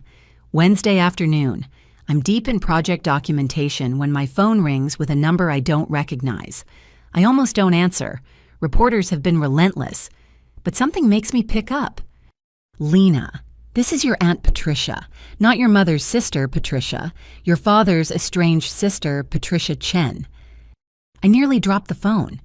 Aunt Patricia hasn't been mentioned in our family for 15 years, not since the explosive fight at Grandma Morrison's funeral that led to her complete exile from the family. I know this is unexpected. She continues, her voice carrying a slight accent from years living in Singapore. but I've been following the news about your parents and Tyler. There are things you need to know, things about your grandmother's estate. Grandma Morrison. My voice sounds strange to my own ears. She died when I was 17. The estate was settled years ago. That's what they told you, Patricia says carefully. Can we meet? I'm in Indianapolis for the next 48 hours specifically to see you. I have documents you need to see. Every instinct screams caution, but something in her voice, perhaps the careful way she phrases things, like someone who's been burned by family before, makes me agree. We arrange to meet at the Alexander Hotel downtown, public and safe. I call Sarah Winters immediately. My estranged aunt just contacted me about my grandmother's estate. This feels like another shoe dropping. Take Marcus with you, Sarah advises, and record everything. At this point, assume every family interaction has legal implications. 2 hours later, I'm sitting across from Aunt Patricia in the hotel's conservatory. She looks like a softer version of my father, the same sharp cheekbones, but with warmth in her eyes he's never possessed. Marcus sits 2 tables away pretending to read a newspaper. You look like her, Patricia says, studying my face. Your grandmother. Same determined chin, same eyes that see too much. I barely remember her clearly, I admit. Just impressions. She always smelled like lavender and gave the best hugs. She loved you fiercely. Patricia's eyes missed, which is why what I'm about to tell you will hurt. She pulls out a leather portfolio, aged and official looking. Your grandmother didn't just leave the small inheritance your parents claimed. She left a substantial estate in trust specifically designed to prevent your parents from accessing it. My hands shake as I open the portfolio. Legal documents, bank statements, property deeds. The numbers make no sense. They're too large, too significant. This says she left me. I can't finish the sentence. $400,000 in cash, her house on Meridian Street, and a 60% stake in Morrison Imports. Patricia confirms. The company your parents told you went bankrupt. It's been operating profitably for the past 15 years. Your cousin Daniel, my son, has been managing it from Singapore. The room tilts. I grip the table for stability. But Dad said the company failed, that Grandma died broke. That's why we couldn't afford college without loans. Your grandmother knew exactly who your father was, Patricia says gently. She structured the trust to protect you and Tyler from your parents' greed. The trustee was supposed to inform you on your 25th birthday. I'm 32, I state numbly. No one ever contacted me. Because the trustee was your father's lawyer friend, Robert Steinberg. They've been hiding the trust and collecting management fees while telling you nothing existed. I flip through pages of bank statements showing quarterly dividends deposited into an account I've never seen. Annual reports from Morrison Imports showing steady growth. Property tax records for a house I supposedly own but have never visited. This is why you fought at the funeral, I realize. You knew what they were planning. Patricia nods. I tried to get guardianship of the trust, but your parents had already poisoned the family against me. Called me a gold digger trying to steal from grieving children. The judge sided with them appointing their chosen trustee. How much, I swallow hard, how much have they stolen? Based on my calculations between dividends, rental income from the house and company distributions, approximately $1.2 million over 7 years. The number is so large it doesn't feel real. While I've been living in a 1-bedroom apartment, sacrificing everything to send them $3,000 monthly, they've been sitting on $1 million of my money. Why didn't you contact me sooner? I ask, anger starting to burn through shock. I tried. Patricia pulls out printed emails. Every attempt was blocked. Your parents threatened legal action for harassment. They told the rest of the family I was mentally unstable, obsessed with money that didn't exist. I had to wait until you were free from their influence. The arrest gave you an opening, I understand. More than that, she says. Robert Steinberg is representing your parents in the fraud case. That creates a conflict of interest that voids his trusteeship. I've already filed emergency papers to have the trust transferred to an independent fiduciary. My phone buzzes with a text from Sarah. Patricia Chen checks out. Corporate records confirm she's been running Morrison Imports successfully. Get everything documented. There's more. Patricia continues pulling out another document. Your grandmother left detailed letters explaining her decisions. She wanted you to have them when the trust matured. I open the sealed envelope with shaking hands. My grandmother's precise handwriting fills pages of cream stationery.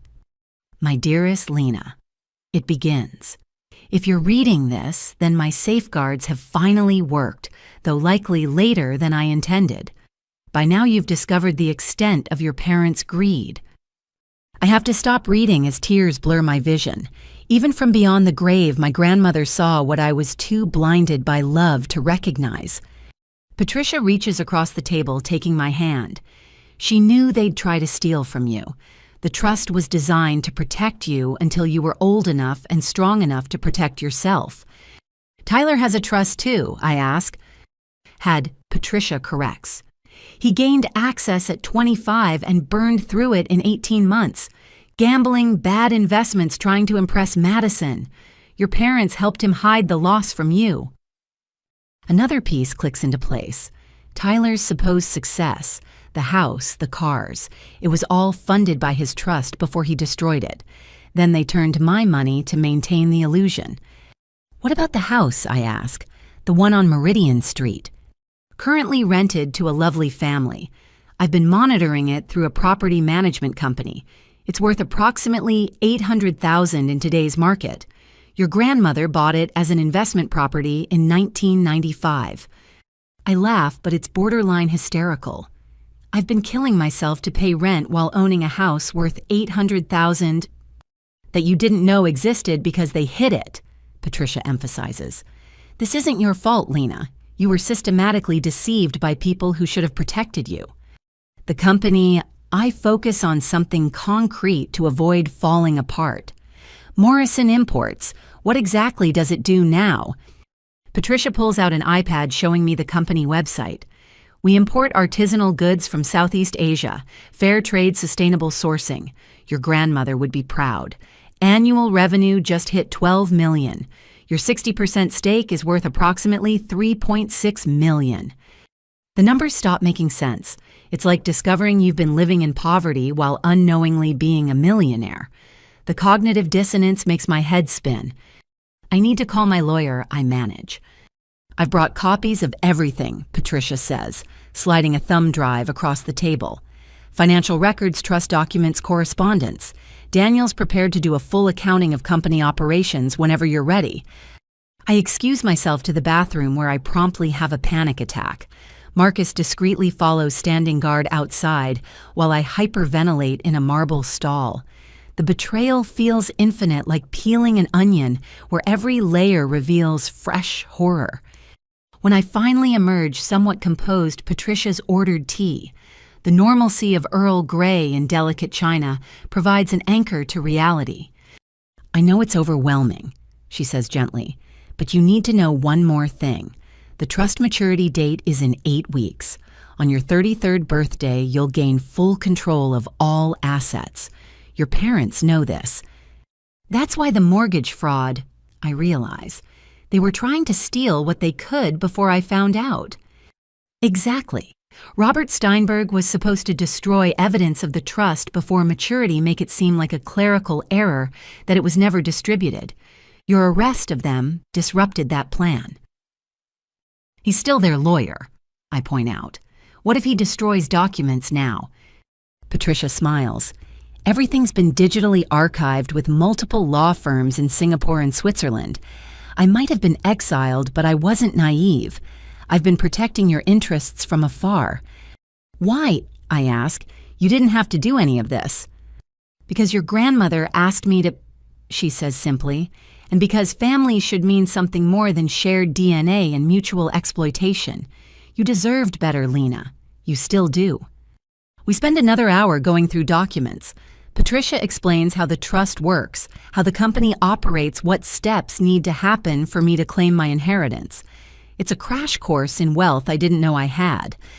Your parents will fight this, she warns. They've had 7 years to create false narratives about the estate, but the paper trail is clear. Legal forensic accounting will expose everything. Add it to the pile, I say, exhaustion creeping in. Identity theft, fraud, corporate espionage, and now trust theft. At what point does it stop being family drama and start being organized crime? About 6 years ago, Patricia says dryly. Your parents crossed that line long before you realized it.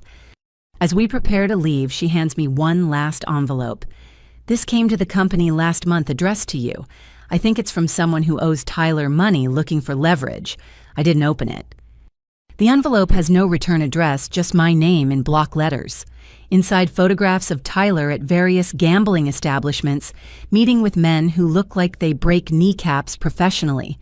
The last photo shows him signing something while a man counts cash in the background. A sticky note is attached. Your brother owes us $300K plus interest. Family pays family debts. You seem like the only one with money. Be smart. My blood runs cold. Marcus immediately takes the photos, calling it in to Sarah and Detective Martinez. This is witness intimidation, he states. They're trying to transfer his debt to you. Can they do that, I ask.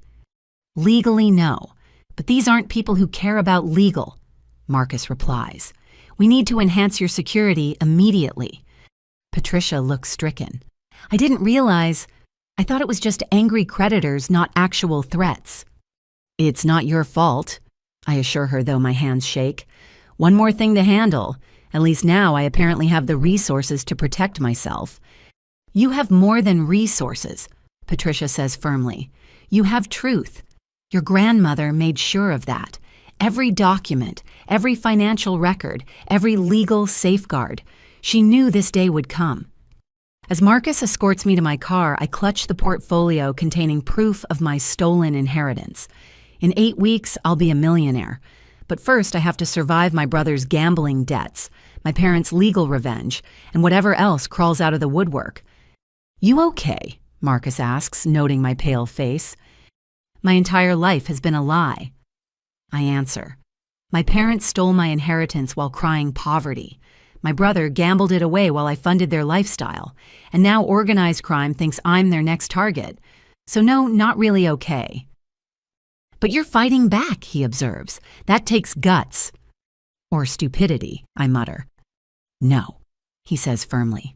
I've seen plenty of family fraud victims. Most never fight back.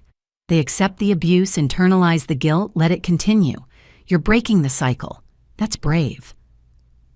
As we drive back to my apartment, I think about my grandmother. She saw this coming, planned for it, tried to protect me from beyond the grave. The trust wasn't just money.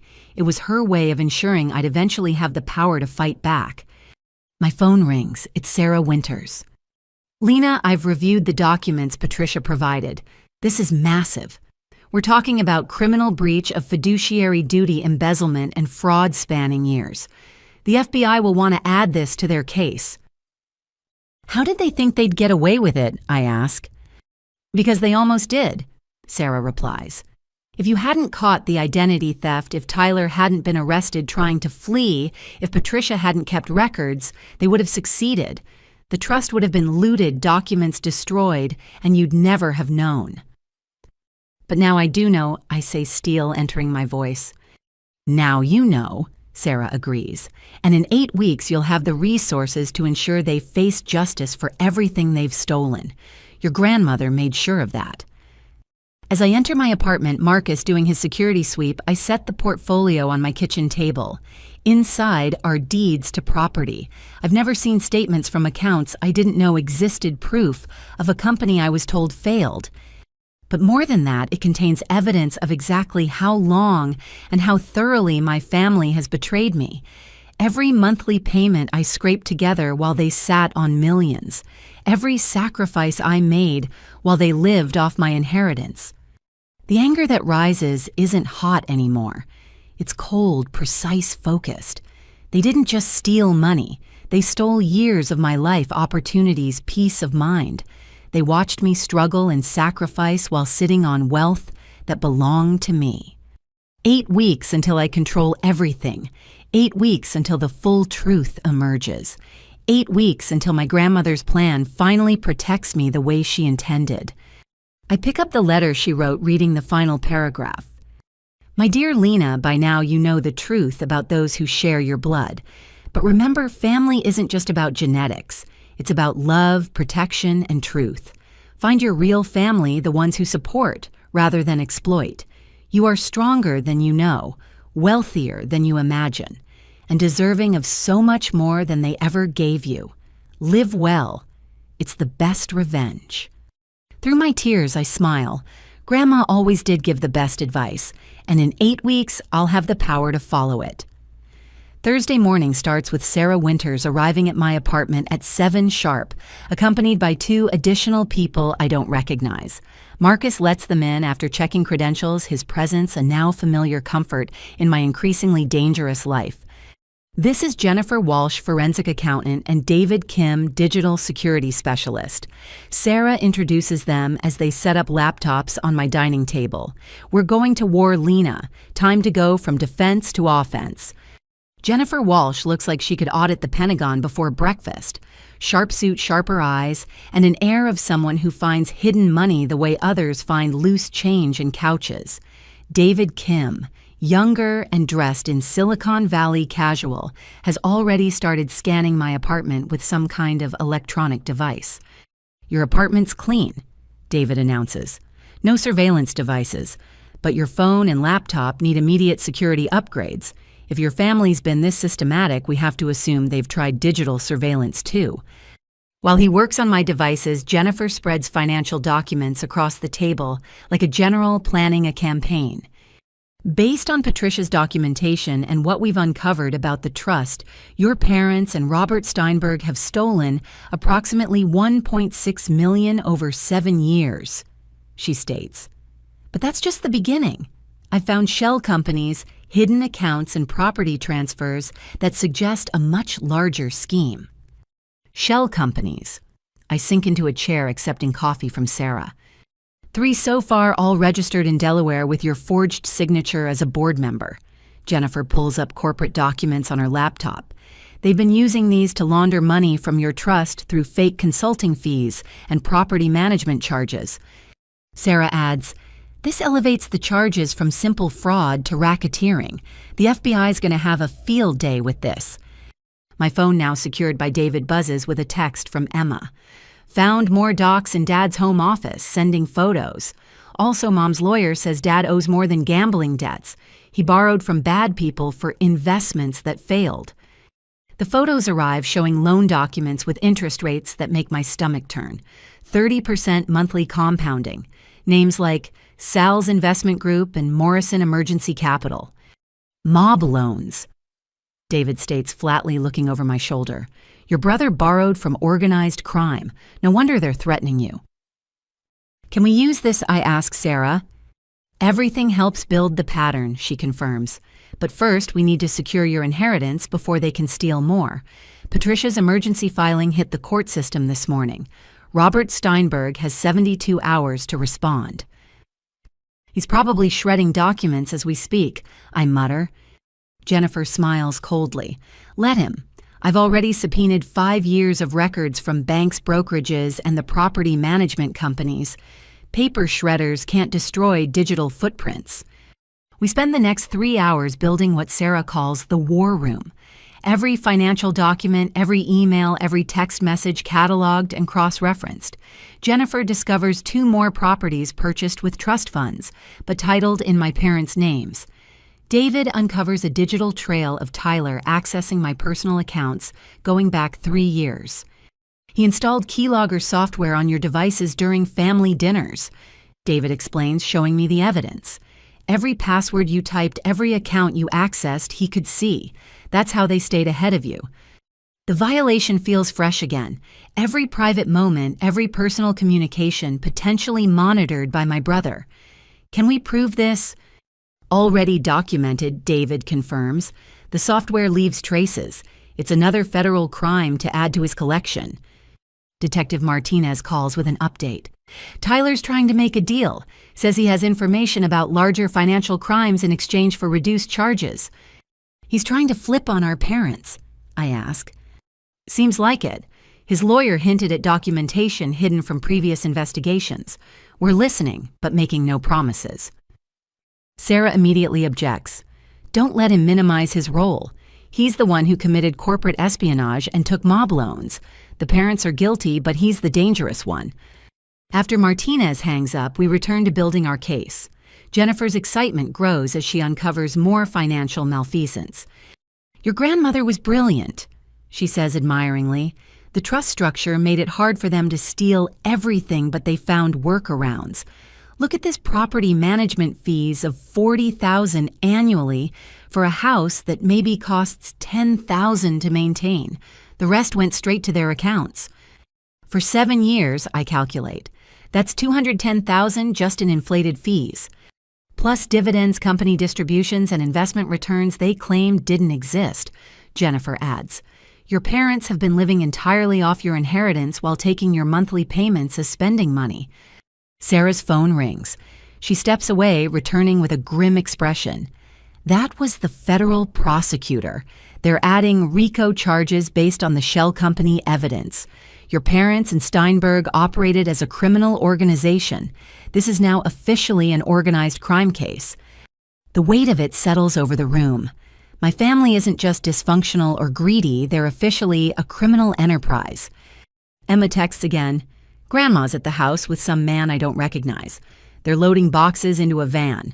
Should I call someone? I show Sarah, who immediately calls Detective Martinez. They're destroying evidence. Get units there now. On it, Martinez responds. We'll arrest anyone removing potential evidence. 20 minutes later, Emma sends a video. Police cars surrounding my parents' house. My mother being led away in handcuffs again, screaming about harassment. An unfamiliar man also arrested his van full of financial documents and computer equipment. Evidence destruction and witness tampering. Sarah notes with satisfaction. She just violated her house arrest. No judge will grant bail now. Patricia calls from her hotel. I just got served with a cease and desist from Steinberg. He's claiming I'm interfering with trust administration. Perfect, Sarah says when I relay the message. He's acknowledging the trust exists. That's half our battle won. Have Patricia's lawyer respond that we're filing criminal charges for breach of fiduciary duty. The morning continues with revelation after revelation.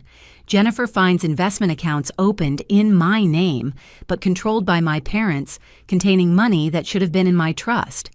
David discovers Tyler had administrative access to Morrison Imports computer systems, despite never working there.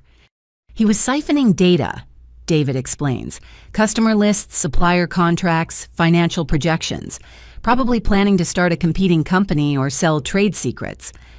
To fund his gambling, I realize, everything always comes back to the gambling.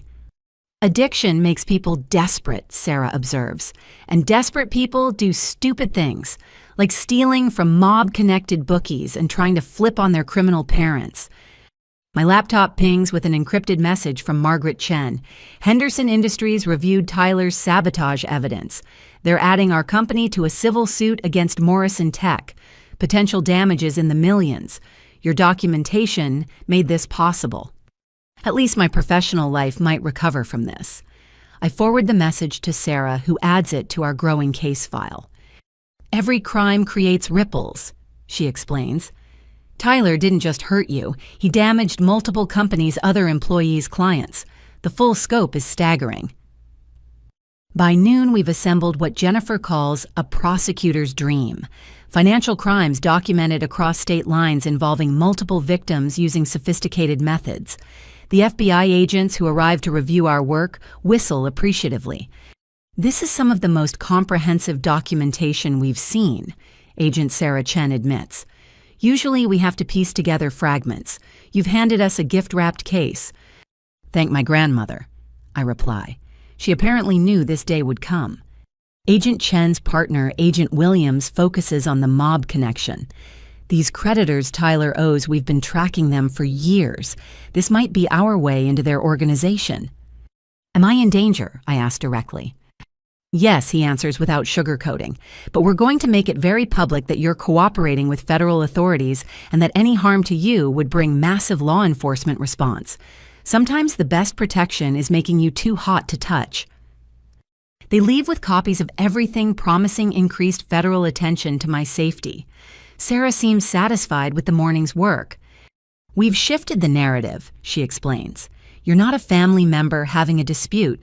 You're a victim of organized crime cooperating with federal authorities. That changes everything. Jennifer continues her forensic accounting, occasionally making delighted sounds as she uncovers new financial crimes. Your parents were so arrogant. They barely tried to hide the later thefts, probably figured you'd never find out. Or that I'd be too broken to fight back if I did, I add quietly. David looks up from his laptop. Speaking of fighting back, I've secured all your accounts with military-grade encryption. I've also set up monitoring for any attempts to access your credit or financial records. You'll know instantly if anyone tries anything. Can you trace previous breaches? I ask. Already done, he smiles. Your brother accessed your accounts 247 times over 3 years. Your mother, 63 times. Your father, 18. All documented with timestamps and IP addresses. Even my father, I whisper. The man who taught me about honesty and integrity, who lectured about character and moral values, had been stealing from me too. Sarah squeezes my shoulder. I know it hurts, but every betrayal we document is another nail in their legal coffin. They chose this path. You're just illuminating it. Patricia arrives after lunch with her son Daniel via video call from Singapore. My cousin is nothing like Tyler's serious professional and clearly protective of the company our grandmother built. Lena, he greets me warmly. I've wanted to contact you for years, but my mother said it wasn't safe until you were free from them. I'm sorry we couldn't protect you sooner. You protected the company, I point out. That's something. Morrison Imports is your legacy, he states. I've been managing it, but you're the majority owner. Every decision I've made has been with the intention of eventually transferring control to you. He shares screens, showing company operations, financial statements, growth projections. The business our grandmother started with a small import shop has become a multi-million-dollar operation spanning 6 countries. We've held off on major expansions waiting for you to take your rightful place, Daniel explains. There's so much potential, but I wouldn't move forward without the true owner's input. I don't know anything about running an import business, I admit. You know about business, Patricia interjects. Your consulting work proves that. The specifics can be learned. The integrity you've shown can't be taught. We discuss transition plans with Daniel offering to continue managing operations while I learn the business. It's overwhelming but exciting, a future beyond the current chaos. There's something else, Daniel adds. Grandmother left sealed letters for when you took control. Business advice, personal messages. She really did think of everything. By late afternoon, our war room has expanded to include corporate lawyers, federal agents, and financial advisors. What started as defense against family fraud has become a multi-front legal battle, with implications I'm still processing. Your parents' arraignment is tomorrow. Detective Martinez updates via phone. With the evidence tampering charges added, they're looking at serious time. Steinberg's been arrested too, by the way. Breach of fiduciary duty and fraud. One by one, the dominoes fall. Each person who participated in stealing from me faces consequences. But there's no satisfaction in it, just exhaustion and grief for the family that never really existed. Sarah notices my mood. You're allowed to mourn them, you know. The parents you deserve, the brother you thought you had. Grief and justice aren't mutually exclusive. I know, I say quietly. It just feels like I'm attending a funeral for people who are still alive. Everything I believed about them is dead. But you're not, she reminds me. You survived their worst efforts. In 8 weeks, you'll have resources they tried to steal, and you'll use them better than they ever could. As everyone packs up for the day, Emma texts one final update. Mom's moving us in with her sister tonight. Dad's things are in the garage. Found a notebook in his desk. It's addresses and phone numbers with dollar amounts. Sending photos. The images show Tyler's connections to a wider network of gambling and criminal creditors. Names, amounts, dates, due. It's evidence of how deep his addiction went and how dangerous his associates are. We'll need to turn this over to the FBI, Sarah says, reviewing the photos. This could help them map the entire network. As night falls, I'm alone in my apartment except for Marcus's protective presence outside.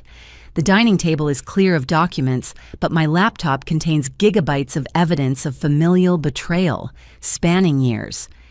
Tomorrow, my parents face expanded charges. Tyler remains in jail, probably trying to bargain his way out while his creditors grow impatient. The machinery of justice grinds forward, powered by the evidence we've assembled. But tonight I sit with my grandmother's letter, reading her words about finding real family among those who protect rather than exploit. I think of Patricia flying in from Singapore to help a niece she barely knows, of Emma brave enough to document her own father's crimes, of Sarah working tirelessly to ensure justice, of colleagues who rallied around me when Tyler tried to destroy my career. These people connected by choice rather than blood have shown me more loyalty in 1 week than my biological family did in 32 years. My phone buzzes with a text from an unknown number. Your brother's debt transfers to family, $300K plus interest. We know where you live. I forward it to Sarah and the FBI agents immediately. Within minutes, Marcus is joined by additional security federal agents establishing surveillance on my building. The war has escalated, but I'm no longer fighting alone, and in 8 weeks, I'll have the resources to win it. My grandmother knew this day would come. She prepared for it, planned for it, ensured I'd have the tools to survive it. Tomorrow, the counterattack continues. Tonight, I plan my future beyond the ashes of my past. Friday morning arrives with the kind of November drizzle that makes Indianapolis feel like it's mourning something.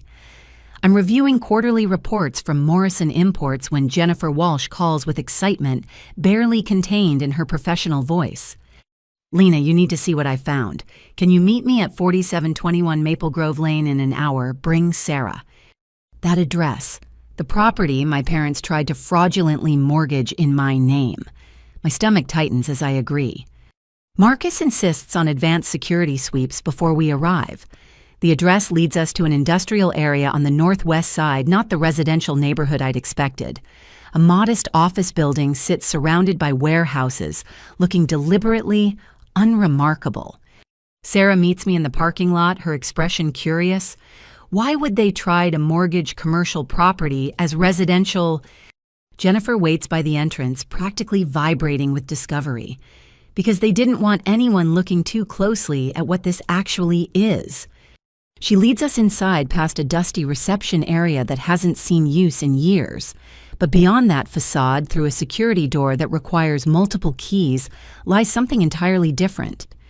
Welcome to Morrison Imports' real headquarters, Jennifer announces. The space transforms from neglected to state-of-the-art. Modern offices, a conference room with video screens for international calls, filing systems that speak to organization and success.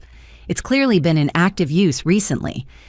But Daniel said they operate from Singapore, I stammer. They do, Jennifer confirms. But this is the U.S. hub, has been for 15 years.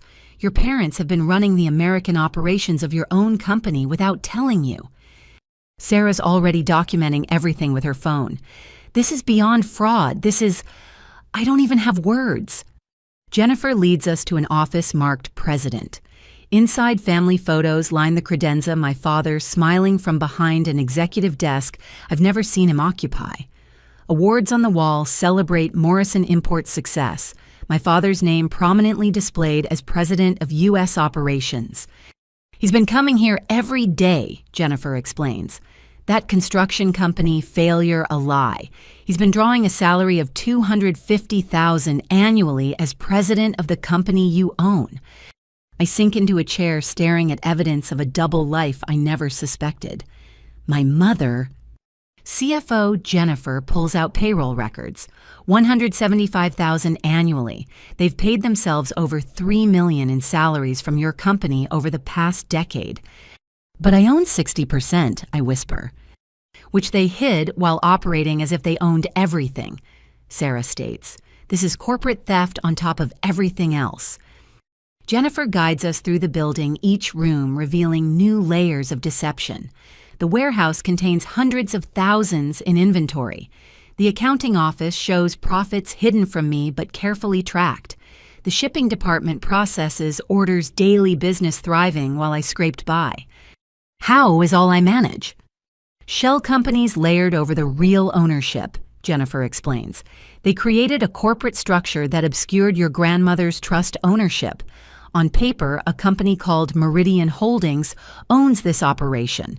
Trace it back far enough, and Meridian Holdings is owned by your trust, which Robert Steinberg controlled. Sarah finishes. He helped them hide an entire company from its rightful owner. In the conference room, Jennifer spreads out 5 years of financial statements. Morrison Imports' U.S. division generates $8 million annually. After salaries and expenses, profits of $2 million per year flow into accounts I've never seen. Where did the profits go? I ask, though I suspect the answer. Dividends to Meridian Holdings, which paid management fees to 3 consulting companies. Jennifer traces the money flow. Those consulting companies owned by your parents and Tyler. They've been paying themselves from your profits 4 different ways. Sarah's on the phone with the FBI, adding corporate theft and embezzlement to the growing list of charges. I wander the offices in a daze, seeing evidence of the business life my family lived while telling me they were destitute. Tyler's office stops me cold. Unlike my father's traditional space, this screams new money. Gaming setup, expensive electronics, signed sports memorabilia. A nameplate reads, Vice President of Strategic Development. He worked here too, I asked Jennifer. 100,000 salary plus bonuses tied to performance metrics that seem to always max out. She shows me payroll records. He'd work a few hours weekly, mainly using company resources for personal trading. We found evidence he tried to use company accounts for gambling before your father stopped him. So Dad drew the line at Tyler stealing from the company but not from me, I observe bitterly. The company was their golden goose, Sarah says, returning from her call. They couldn't let Tyler kill it. You, on the other hand, were just supposed to never find out. A door we haven't opened leads to a smaller office. Inside, dust covers everything as if frozen in time. The nameplate reads, Eleanor Morrison Founder. Grandma's office. I breathe, touching the desk reverently. Unlike the others, this space feels honest. Photos of family before the greed took hold, business plans in her handwriting, a vision board showing plans for ethical importing fair trade, supporting women entrepreneurs in developing countries. They kept her office but betrayed everything she stood for, I say quietly. Jennifer pulls a ledger from the desk. Original incorporation documents. Your grandmother started this with $5,000 and a dream. Built it into something worth millions. Left it to you and they stole it.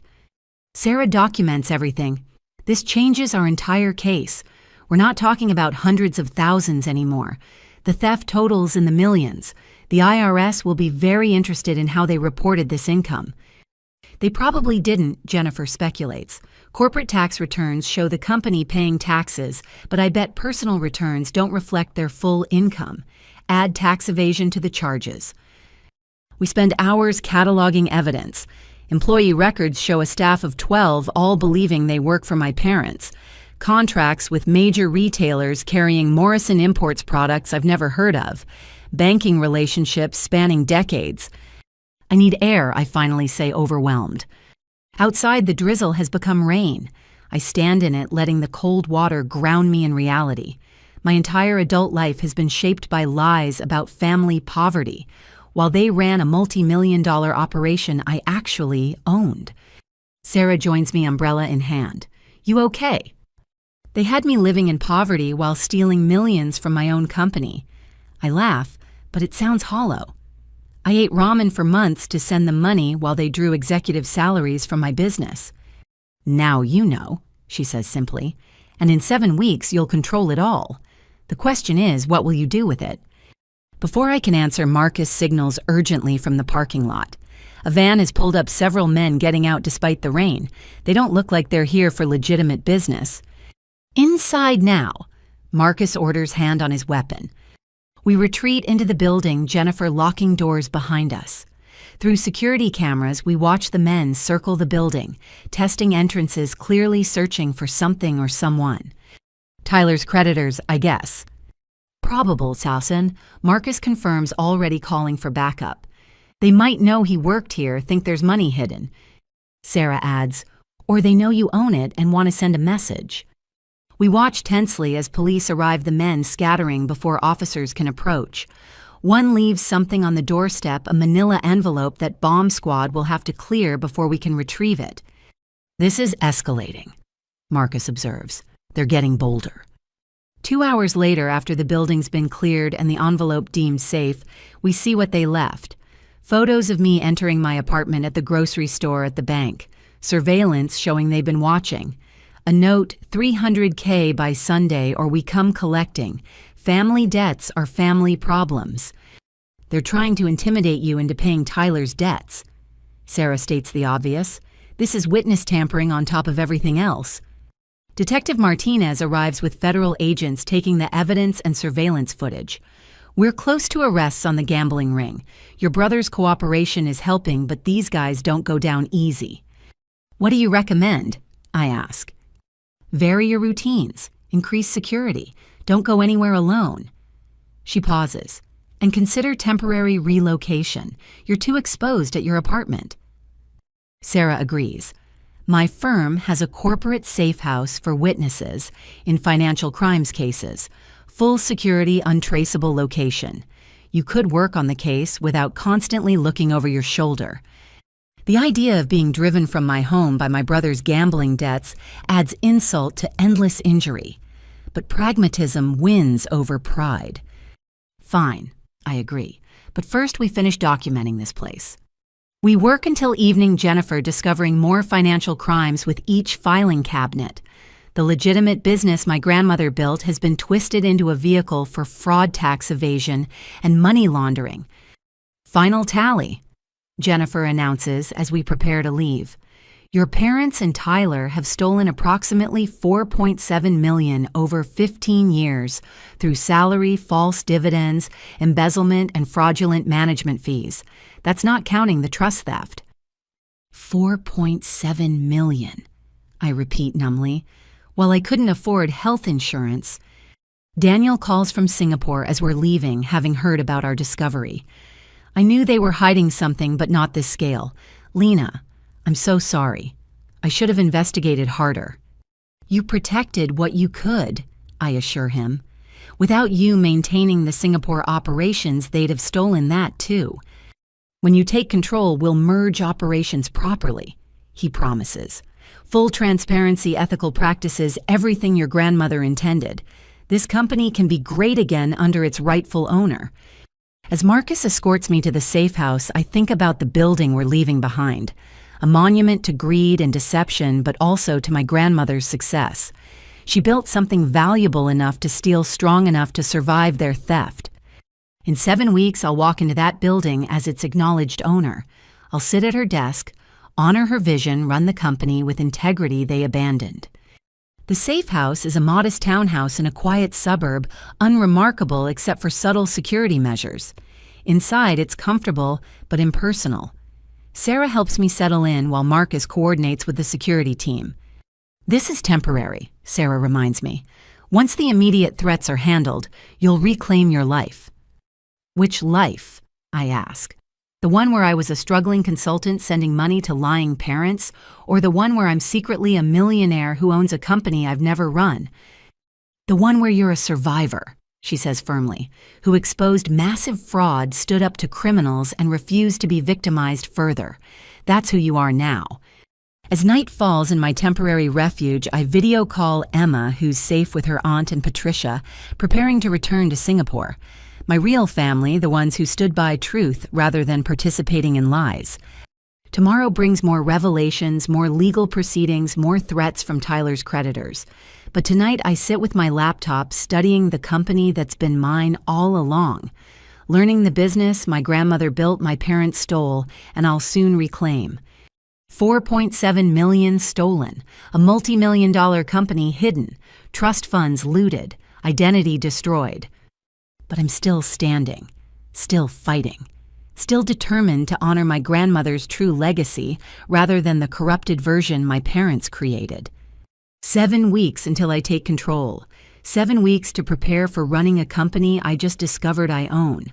7 weeks to stay safe from those who want Tyler's debts paid in blood or money. The revelation of Morrison Imports' true structure changes everything. I'm not just a fraud victim anymore. I'm a business owner whose executives happen to be the criminals who raised me. And in 7 weeks, their termination will be the first order of business. Saturday morning in the safe house begins with unexpected visitors. Margaret Chen arrives with her personal attorney and Richard Henderson, CEO of Henderson Industries. Their presence in my temporary refuge signals something significant. Lena Margaret begins settling into the living room that's become my makeshift office. Richard and I have been discussing the situation with Tyler's corporate espionage. We have a proposition. Richard Henderson, a man who built his logistics empire from a single truck, leans forward. Your documentation exposed something larger than your brother's sabotage. Morrison Tech has been systematically stealing intellectual property from multiple partners. Tyler was just the most brazen. We want to partner with you, Margaret states directly. When you take control of Morrison Imports, we're proposing a 3-way venture. Your import infrastructure, our consulting expertise, Henderson's distribution network. Sarah, who's been reviewing contracts all morning, looks up with interest. That's a multi-million-dollar proposal. Conservative estimate $50 million in revenue within 3 years, Richard confirms. But more importantly, it gives Lena immediate legitimacy when she takes control. No one questions a CEO who walks in with major partners already committed. I'm still processing when my phone rings. It's Judge Harrison's office, Patricia's attorney from Singapore, on the line. Ms. Morrison, good news. The emergency injunction was granted.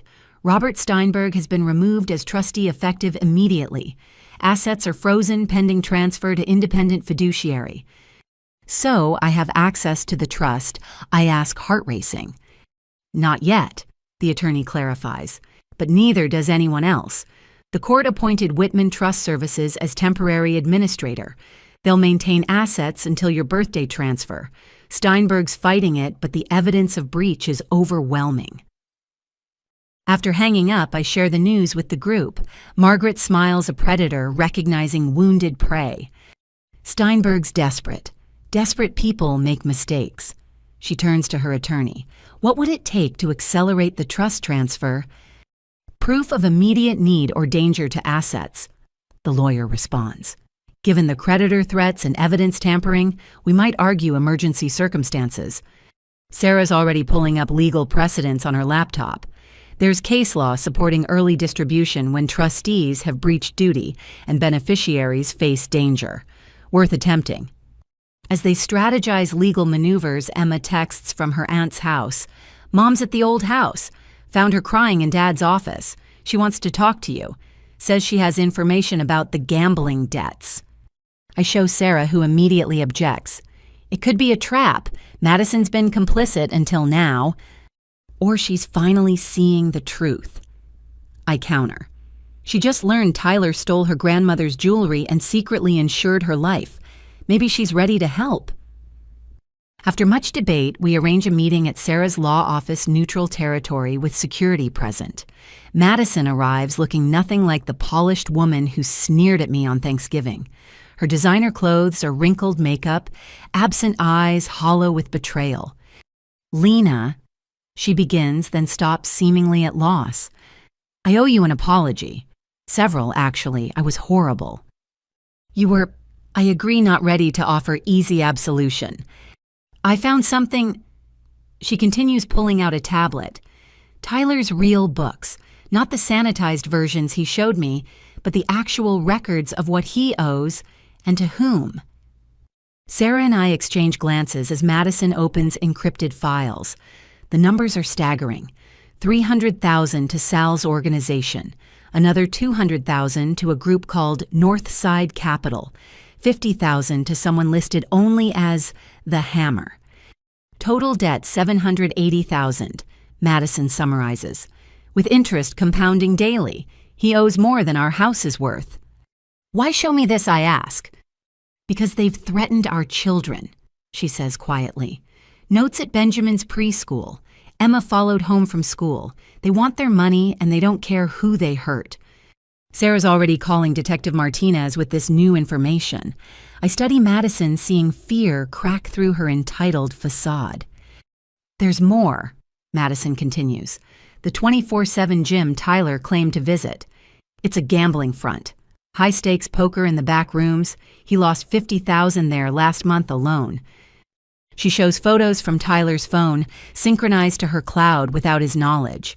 Images of him at gaming tables with dangerous-looking men, signing markers he could never cover.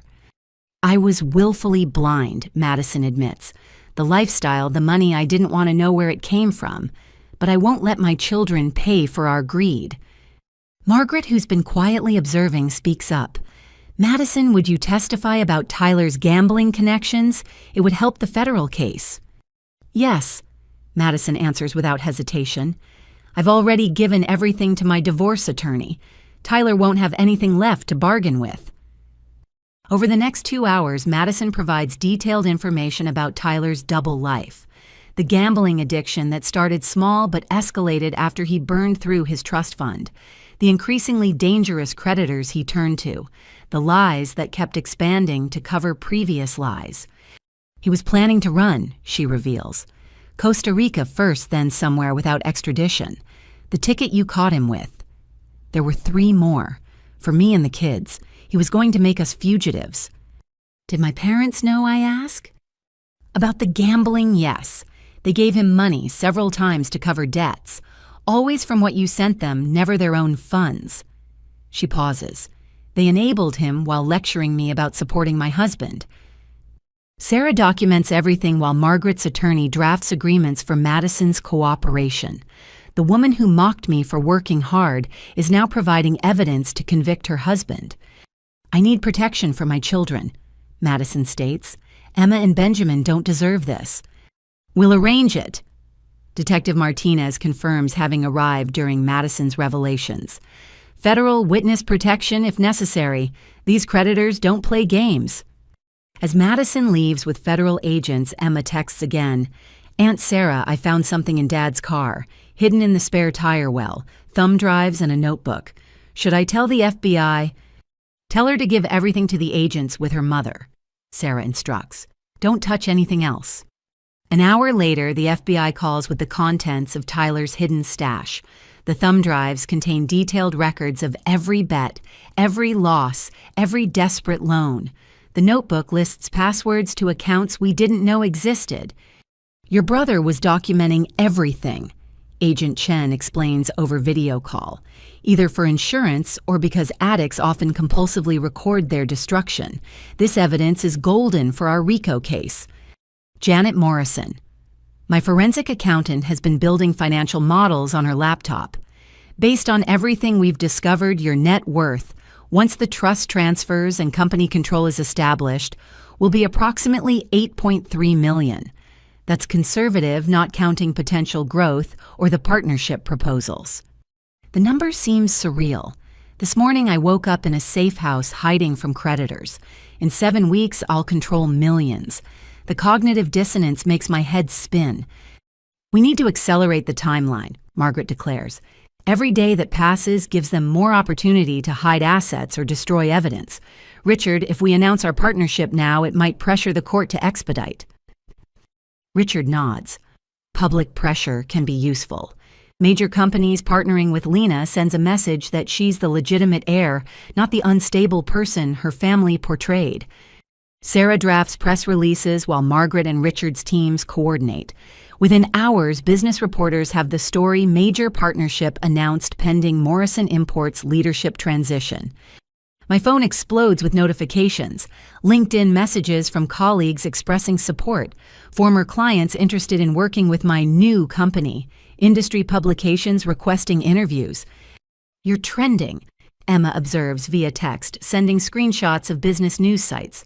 CEO magazine wants an exclusive on the millionaire who didn't know. Patricia calls from the airport about to board her flight to Singapore. Daniel saw the news. The Asian partners are excited about legitimate U.S. operations.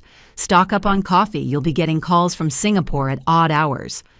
As evening approaches, the safe house feels less like hiding and more like a war room.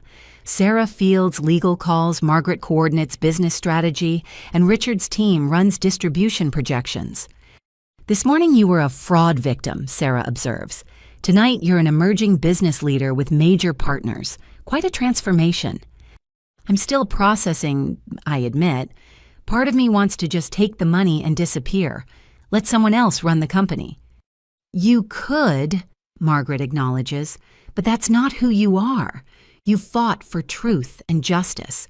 Running Morrison Imports ethically successfully is the ultimate vindication. She's right.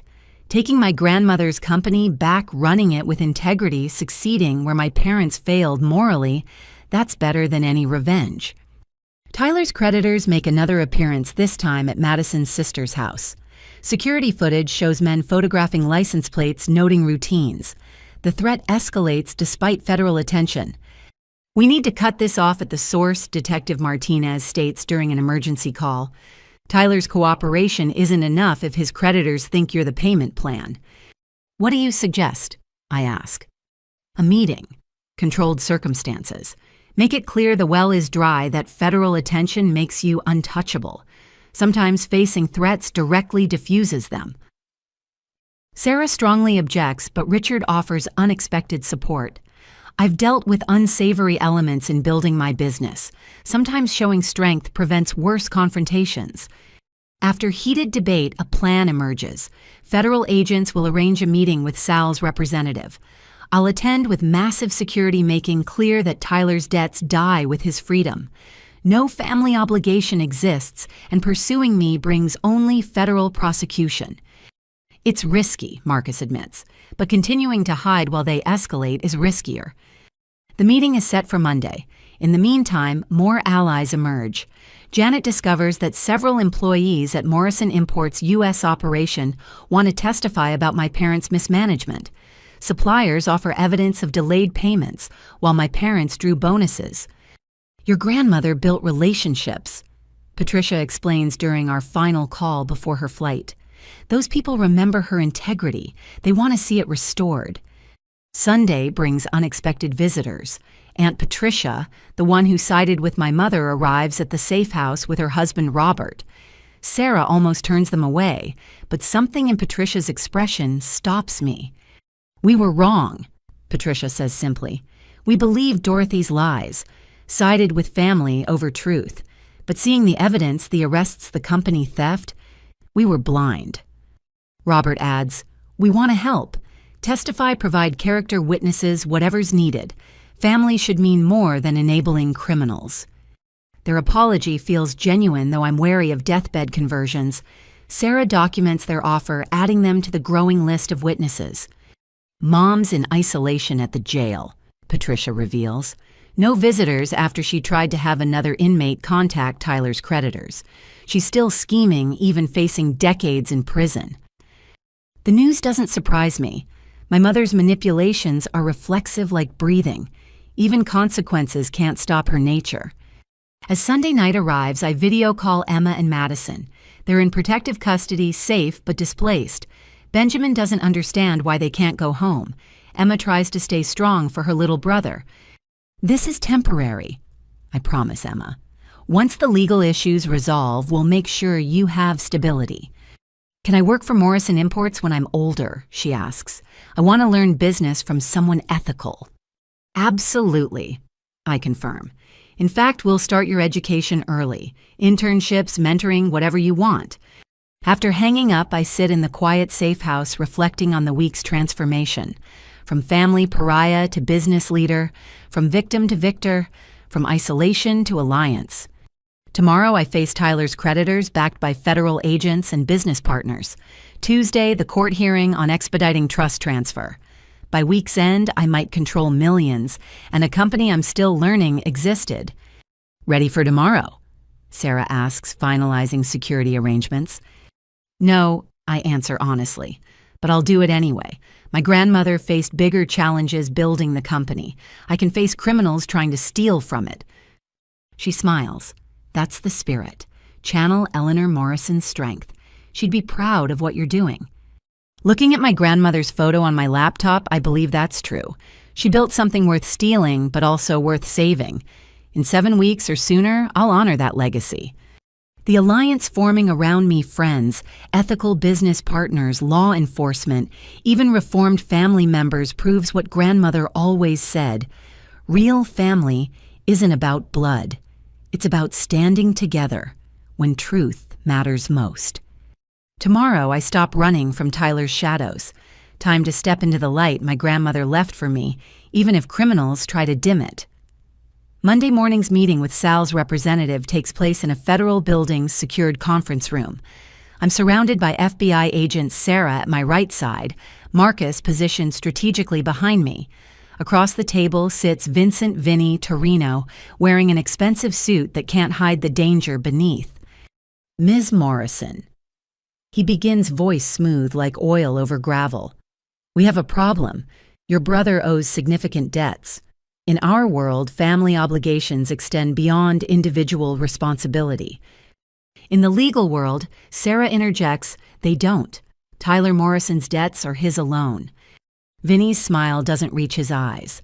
Legal worlds and real worlds don't always align. $780,000 plus interest. Someone pays. Agent Chen leans forward. Mr. Torino, you're being recorded. Any threats against Ms. Morrison will result in immediate federal charges. No threats. Vinny raises manicured hands. Just explaining business realities. Tyler promised payment from family resources, made guarantees based on inherited wealth. Stolen inherited wealth, I correct. Currently frozen by federal investigation. Even if I wanted to pay, which I don't, the money's inaccessible. Vinny studies me with reptilian calculation. You're about to inherit millions. Surely family peace is worth a small percentage. The only percentage you'll get is the federal prison time for extortion. Sarah states flatly, Ms. Morrison has no legal or moral obligation to cover gambling debts incurred through fraud. For 30 tense minutes, we dance this dangerous ballet. Vinny implies consequences without direct threats. We reference federal protection without backing down. Finally, Agent Chen plays our trump card. Mr. Torino, we're prepared to offer your organization a deal. Full immunity for testimony against Tyler Morrison and his gambling network. Or continue pursuing Ms. Morrison and face RICO charges that will destroy your entire operation. Vinny's composure cracks slightly. You're offering us a deal to flip on a debtor. We're offering you a lifeline, Agent Chen clarifies. Tyler's been documenting every transaction. We have enough to prosecute everyone he's dealt with. Cooperate and walk away clean. Persist in threatening Ms. Morrison and lose everything. The calculation in Vinny's eyes shifts. Criminals understand self-preservation above loyalty. I'll need to consult with my associates. You have 48 hours. Agent Chen slides a card across the table. After that arrest warrant's issue, choose wisely. After Vinny leaves, I finally breathe properly. Will they take the deal? Probably, Agent Chen admits. Testifying against Tyler costs them nothing. Pursuing you risks everything. Math favors cooperation. By afternoon, the morning's drama seems almost quaint compared to what unfolds next. A reporter from the Indianapolis Star investigative journalist, Maria Rodriguez, publishes an expose that shakes the city's business community. $1 million fraud. The Morrison family's web of deception sprawls across the front page online editions and social media. Maria interviewed dozens of sources painting a devastating picture of systematic theft spanning decades. Sarah reads excerpts aloud in the safe house. What emerges is a portrait of unfathomable greed. While daughter Lena Morrison supported what she believed were struggling parents, they lived lavishly off her stolen inheritance, operated her company without her knowledge, and attempted to destroy her career when she threatened their scheme. My phone explodes with notifications. Former clients expressing shock and support, industry colleagues offering assistance, complete strangers sharing their own stories of family financial abuse. "You've become a symbol," Margaret observes, scrolling through social media responses. "People relate to family betrayal even if not at this scale." Then comes the interview request that changes everything. 60 Minutes wants an exclusive. The producer promises fair coverage focusing on financial abuse awareness rather than sensationalism. "This could help," Sarah muses. "Public opinion matters for jury pools. Humanizing you counters your family's victim narrative." After much debate, I agree. The interview will tape Thursday, air Sunday. My first public statement beyond legal documents. Tuesday's emergency court hearing on expediting the trust transfer takes place in a packed courtroom. Media attention has made me unwillingly famous the millionaire fraud victim as headlines scream. Robert Steinberg appears in shackles, his attorney arguing against asset freeze. My client has served this family faithfully for decades. These allegations are misunderstandings blown out of proportion by a disgruntled beneficiary. Judge Catherine Warner, known for her no-nonsense approach to financial crimes, reviews evidence with sharp attention. Patricia testifies via video link from Singapore, detailing attempts to protect the trust. Daniel provides company records showing profitable operations hidden from me. Then comes the most damaging testimony. A whistleblower from Steinberg's firm paralegal Linda Patterson reveals decades of fraudulent trust administration. Mr. Steinberg instructed us to alter documents, hide distributions, and create false reports showing trust assets depleted. She testifies voice shaking but determined.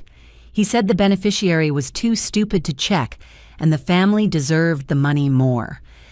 Gasps ripple through the courtroom. Even Steinberg's attorney looks shocked by the blatant admission. Jennifer Walsh presents forensic accounting showing millions diverted from my trust. The shell company's hidden accounts and systematic theft laid out in devastating detail. Your Honor. Sarah stands for closing arguments. Every day that passes allows further asset dissipation. Ms. Morrison faces credible threats from her brother's associates who believe she has access to funds. Expediting transfer isn't just financially prudent, it's necessary for her safety. The opposition argues procedural concerns, traditional waiting periods, and bureaucratic necessities. But public attention weighs heavily. Reporters fill the gallery live tweeting proceedings. Judge Warner deliberates for only an hour. The court finds extraordinary circumstances warranting expedited action. The systematic breach of fiduciary duty combined with credible threats to the beneficiary necessitate immediate intervention. She orders trust assets transferred within 10 days, not 7 weeks. Steinberg's assets frozen pending criminal trial. Independent auditors appointed to unravel the full scope of theft. Ms. Morrison. Judge Warner addresses me directly. This court apologizes that legal systems meant to protect you were corrupted for personal gain. While we cannot undo past harm, we can ensure future justice. Leaving court through a media gauntlet, I'm peppered with questions. Sarah shields me, but one reporter's question penetrates. How does it feel to finally have the truth exposed? I pause, considering. Overwhelming. But my grandmother always said truth has its own power. I'm grateful she was right. That soundbite leads evening news, followed by analysis of family fraud, fiduciary duty, and financial abuse. Legal experts debate precedents. Financial advisors discuss protecting inheritance. Psychologists examine family betrayal trauma. You've started a national conversation. Emma texts sending links to trending hashtags.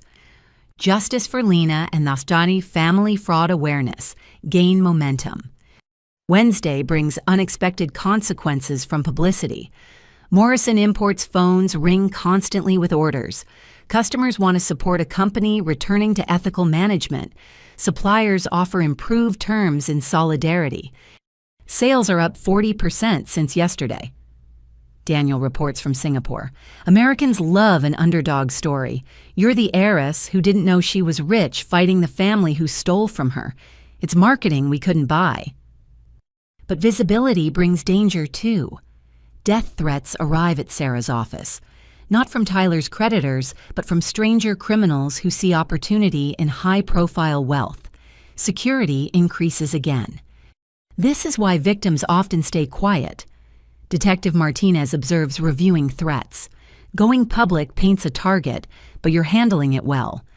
Tyler's situation deteriorates rapidly. Madison's evidence combined with his hidden records creates an airtight case. His lawyer requests a meeting hoping to negotiate a plea deal. He's willing to testify against your parents and Steinberg, the lawyer offers. Full cooperation in exchange for reduced sentence. How reduced? Sarah asks skeptically. 5 to 7 instead of 20 to 30. We consider it. Tyler's testimony would guarantee convictions, but it feels like letting him escape full accountability. Counter offer. Sarah responds. 8 to 12 minimum security with mandatory gambling addiction treatment, and he forfeits all claims to Morrison Imports or family trusts. They'll consider it. Tyler's running out of options as more evidence mounts. The gambling syndicate officially flips, providing documentation of his debts and promising testimony. Thursday's 60 Minutes taping takes place at Morrison Imports headquarters. I sit in my grandmother's office, her photo visible behind me, telling the story to veteran journalist Anderson Cooper. Your parents raised you to value family above everything, he observes.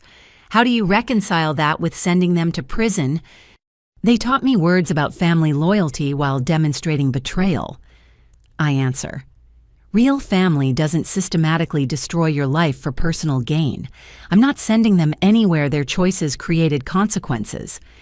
We discuss the fraud scope, the inheritance theft, the corporate sabotage. Anderson's prepared asking pointed but fair questions. The interview will be edited, but the raw emotion probably shows. What would you tell other victims of family financial abuse? He asks.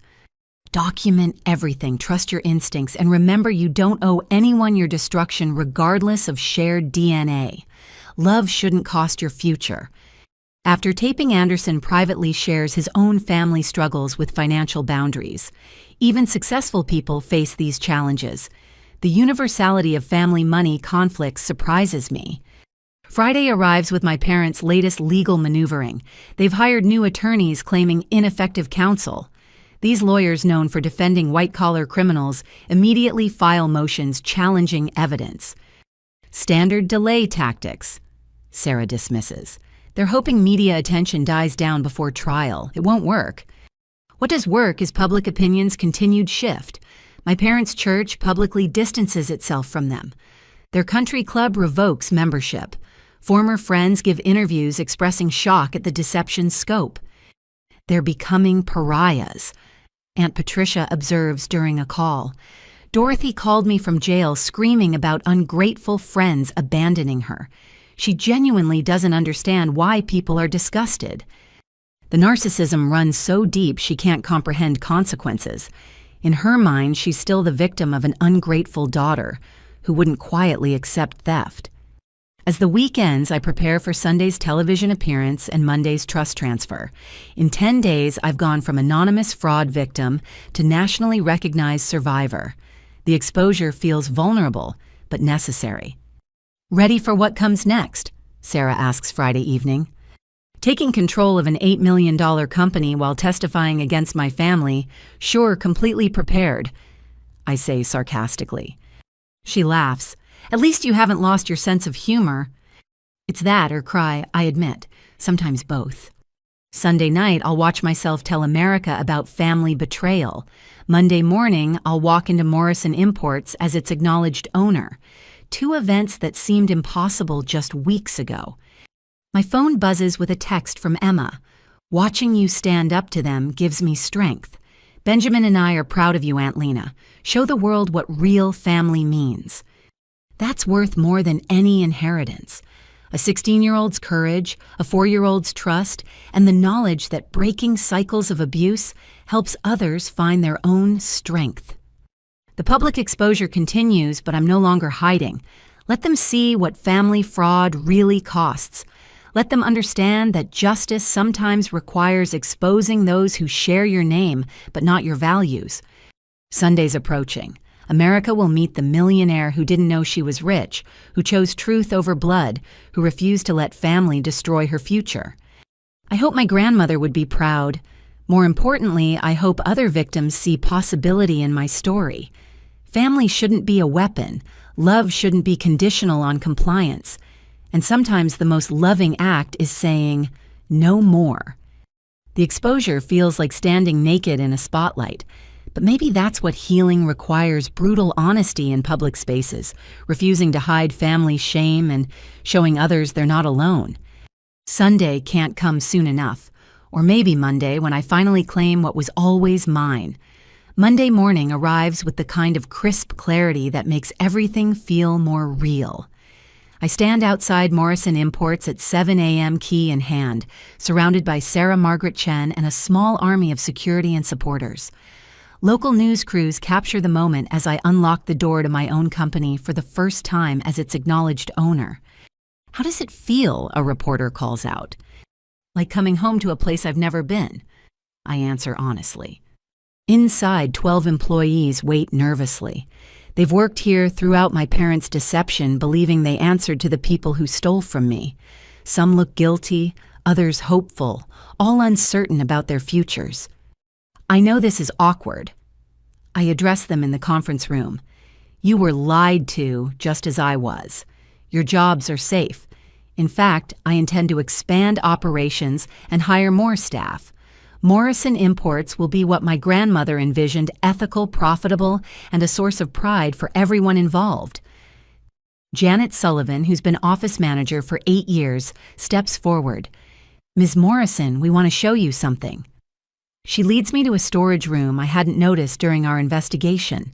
Inside, boxes of my grandmother's original business documents, photographs, and even her first inventory ledgers. Your parents ordered us to destroy these, Janet explains, but it felt wrong. We've been hiding them, hoping someday the right person would want them. I touch the aged papers with reverence. My grandmother's handwriting details her first imports, her business philosophy, her dreams for the company. These employees preserved her legacy despite orders to erase it. Thank you. I manage through tears. This means more than you know. The morning continues with Daniel calling from Singapore, walking me through international operations via video. Suppliers express relief at dealing with legitimate leadership. Customers place orders previously held due to payment concerns under my parents' management. At 10 o'clock, Sarah arrives with court documents. It's official. All trust assets transferred to your control as of 9 a.m. The family home investment accounts and liquid assets totaling $3.2 million. Combined with the company value, you're worth approximately $8.3 million. The number still feels surreal. This morning, I woke up in a safe house. Now I own multiple properties and run an international business. There's more, Sarah continues. Steinberg's attempting a plea bargain. He's offering full restitution of stolen fees, approximately $400,000 plus testimony against your parents. Let him squirm, I decide. He had decades to do the right thing. Partial restitution doesn't erase systematic theft. By noon, the office buzzes with activity I haven't seen before.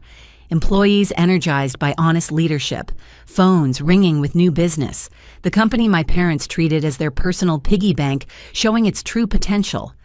Then Detective Martinez calls with news that shifts everything. Tyler's creditors took the FBI deal. They're providing evidence of wider gambling networks, money laundering, and political corruption.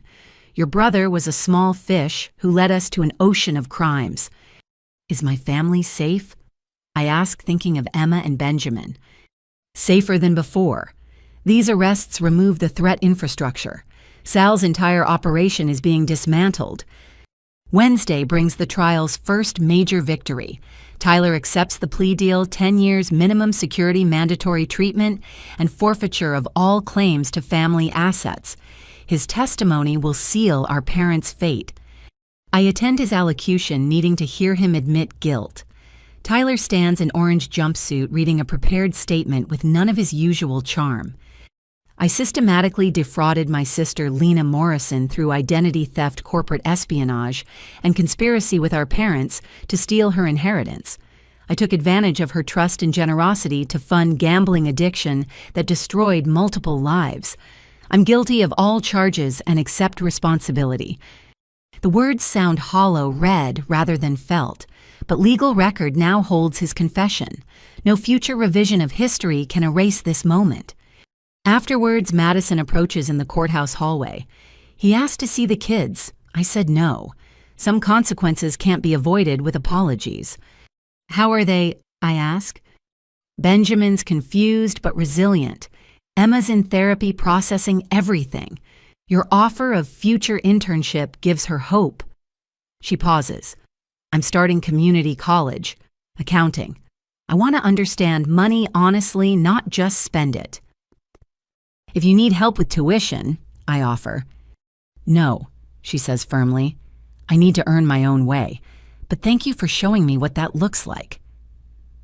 Thursday's 60 Minutes interview airs Sunday, but advance clips release online. The response overwhelms our servers as orders pour in. Americans love supporting businesses with stories of triumph over adversity. We need expanded warehousing, Daniel notes during our morning call. Sales projections for next quarter exceed current capacity. Good problem to have. Margaret and Richard Henderson finalize our partnership agreements. The three-way venture will launch next quarter, combining import infrastructure with consulting expertise and distribution networks. Projected revenue $50 million within 3 years. You've gone from victim to CEO of a major partnership in 3 weeks, Margaret observes. That's remarkable resilience. Desperation is a powerful motivator, I admit.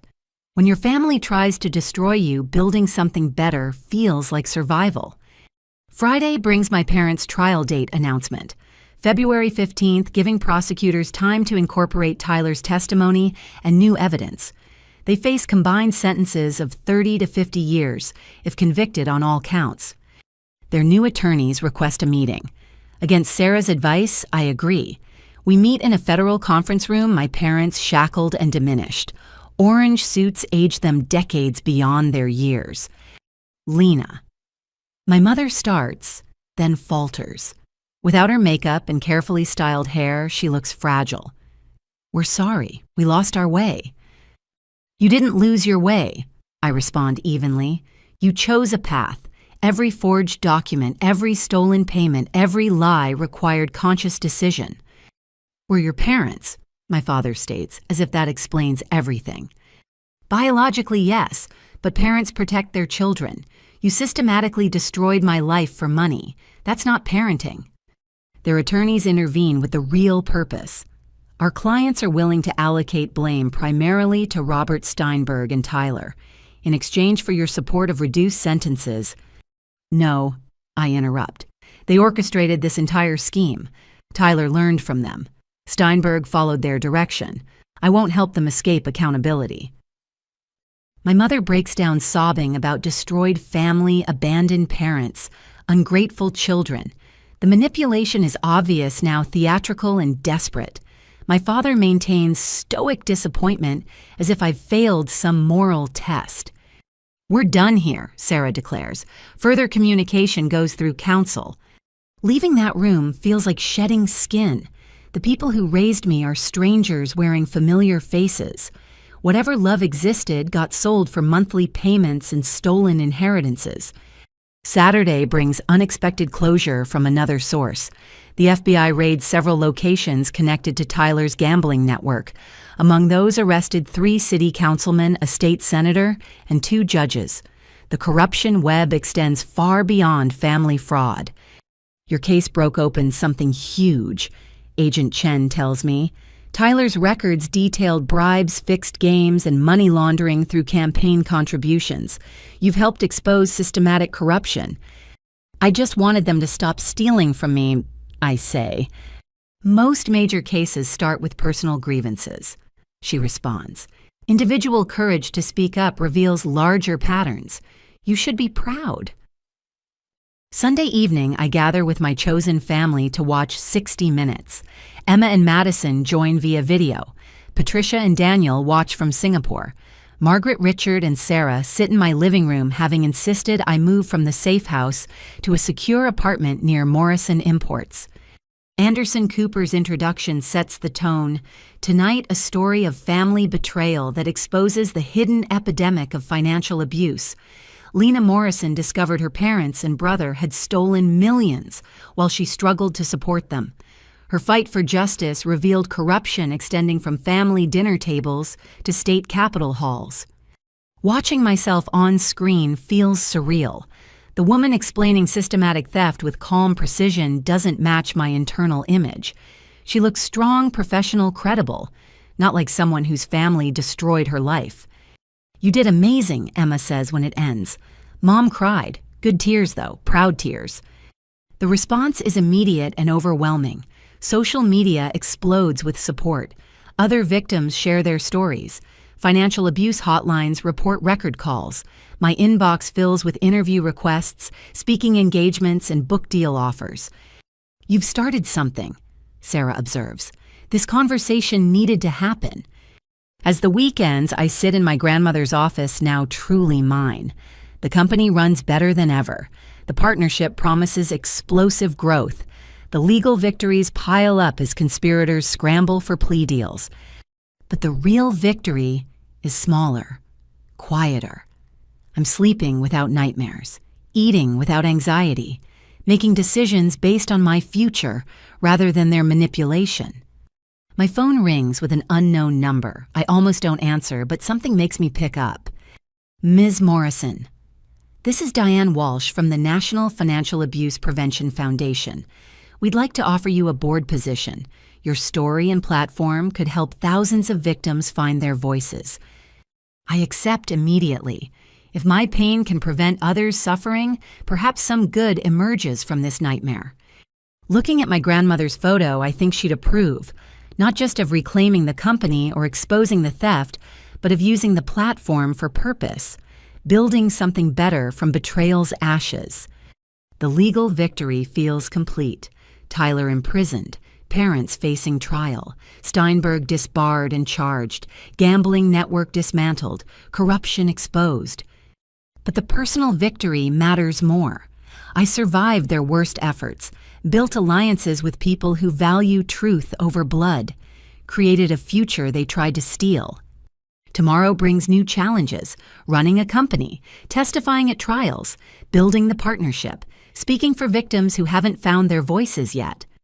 But tonight I celebrate quietly with the family I chose, the ones who stood by truth when lies were easier, who saw strength where others saw vulnerability, who helped me discover that sometimes the best revenge isn't revenge at all. It's living well, honestly, successfully. It's becoming everything they said. I couldn't be using resources they tried to steal, surrounded by people who actually understand love. The legal victory is public record, but this personal triumph, this belongs to everyone who refuses to let family destroy their future. My grandmother was right. Family isn't about blood. It's about who shows up when truth matters most. And as I look around my apartment at these faces, chosen family, real family, I know I'm finally home. Tuesday morning brings news that shakes the foundation of everything I thought I knew about my family.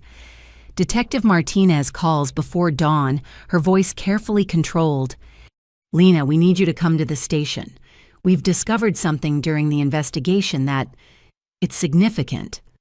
I arrive to find FBI agents Detective Martinez and Sarah waiting with expressions that make my stomach drop.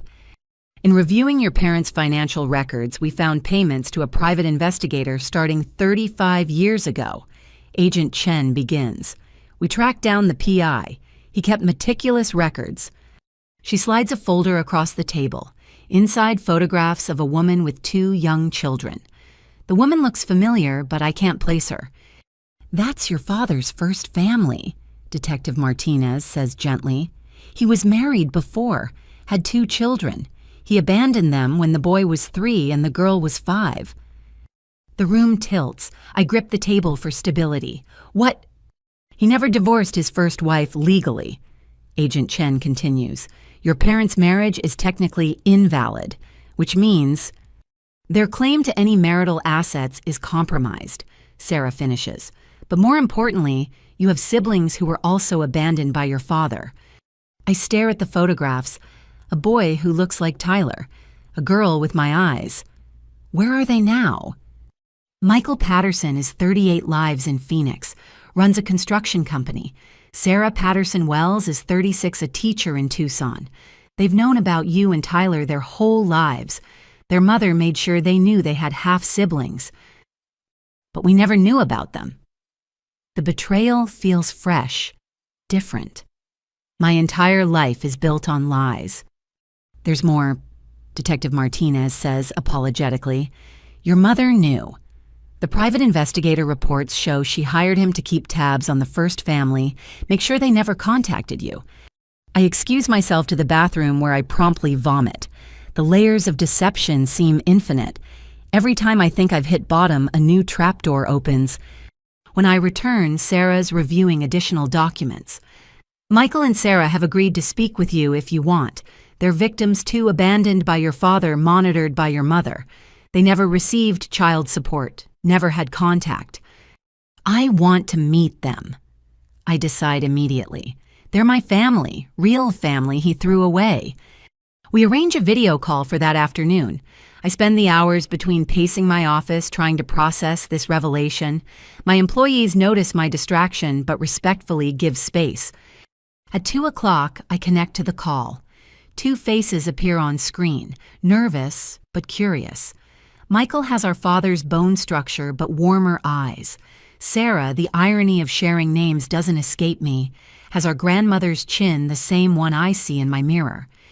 This is awkward, Michael says, first breaking tension with directness I appreciate. Understatement of the century. I agree. I just found out you exist 4 hours ago. We've known about you forever, the other Sarah admits. Mom made sure we knew we had siblings in case we ever needed medical history or, I don't know, she hoped maybe someday we'd connect. Is she? I can't finish the question. Alive and well, Michael confirms. Remarried to a good man who actually raised us. She's in assisted living now, early dementia, but she has good days. We talk for 2 hours about their lives, their struggles growing up without child support, their mother working 3 jobs, about watching from afar as our father built a new family, lavished resources on Tyler and me, while ignoring their existence. We weren't angry at you, Sarah clarifies. You were kids too, but him building that business pretending to be father of the year while we ate ramen every night. Yeah, we have feelings about that. The business he built with my stolen inheritance, I say bitterly. At least we're all victims of his greed. Michael leans forward. When we saw the news about the fraud, part of us felt vindicated, like karma finally caught up. But we also felt bad for you. Finding out your whole life is a lie. We at least always knew the truth. What do you want from this? I ask directly. I have resources now. I can help. We don't want money, Sarah interrupts firmly. We made our own lives without him. But maybe we could know each other. We're the only siblings any of us have who aren't criminals. Tyler has no idea you exist, I realize. This will destroy his worldview more than prison. Good, Michael says flatly. Let him know how it feels to discover your father's capable of erasing children. We agree to meet in person next month after the chaos settles. They share photos of their families. Michael has 3 kids. Sarah has twins. I have 5 nieces and nephews I never knew existed. After the call, I sit in stunned silence. My family tree just doubled with branches bearing better fruit than the rotten ones I've been pruning. Sarah, my lawyer, processes the legal implications. This affects your parents' trial. Bigamy, abandonment, more fraud. The prosecutor will have a field day. I don't care about that right now, I admit. I have a brother who isn't Tyler, a sister who seems genuinely kind, nieces and nephews who might actually be safe to love. Wednesday, I inform Tyler during what will be our last conversation. He's called from prison, hoping to manipulate more favorable testimony from me. Instead, I deliver truth. We have siblings, I state without preamble. Dad was married before, had 2 kids, abandoned them to marry Mom illegally. The silence stretches so long, I wonder if we've disconnected. You're lying, he finally manages. This is some trick. Michael's 38. Sarah's 36. They look like us, Tyler. Dad paid a private investigator to keep them away our entire lives. Mom knew, they both knew, and built our family on lies about being each other's first loves. No, his voice cracks. We're the family. We're the replacement family, I correct. Built on bigamy and abandoned children. Just like everything else, it's fraud. He hangs up. I hear later from Madison that he had a breakdown requiring psychiatric intervention. His worldview, built on being the golden son of a perfect family, couldn't survive the truth. My mother's reaction comes through her lawyer. She wants to meet claims she can explain. Against everyone's advice, I agree, but only with attorneys present. She enters the federal meeting room looking decades older. The orange jumpsuit hangs on her diminished frame, but her eyes still calculate, still scheme. Those children weren't real family, she begins immediately. That woman trapped your father. We gave you and Tyler legitimate lives. Legitimate?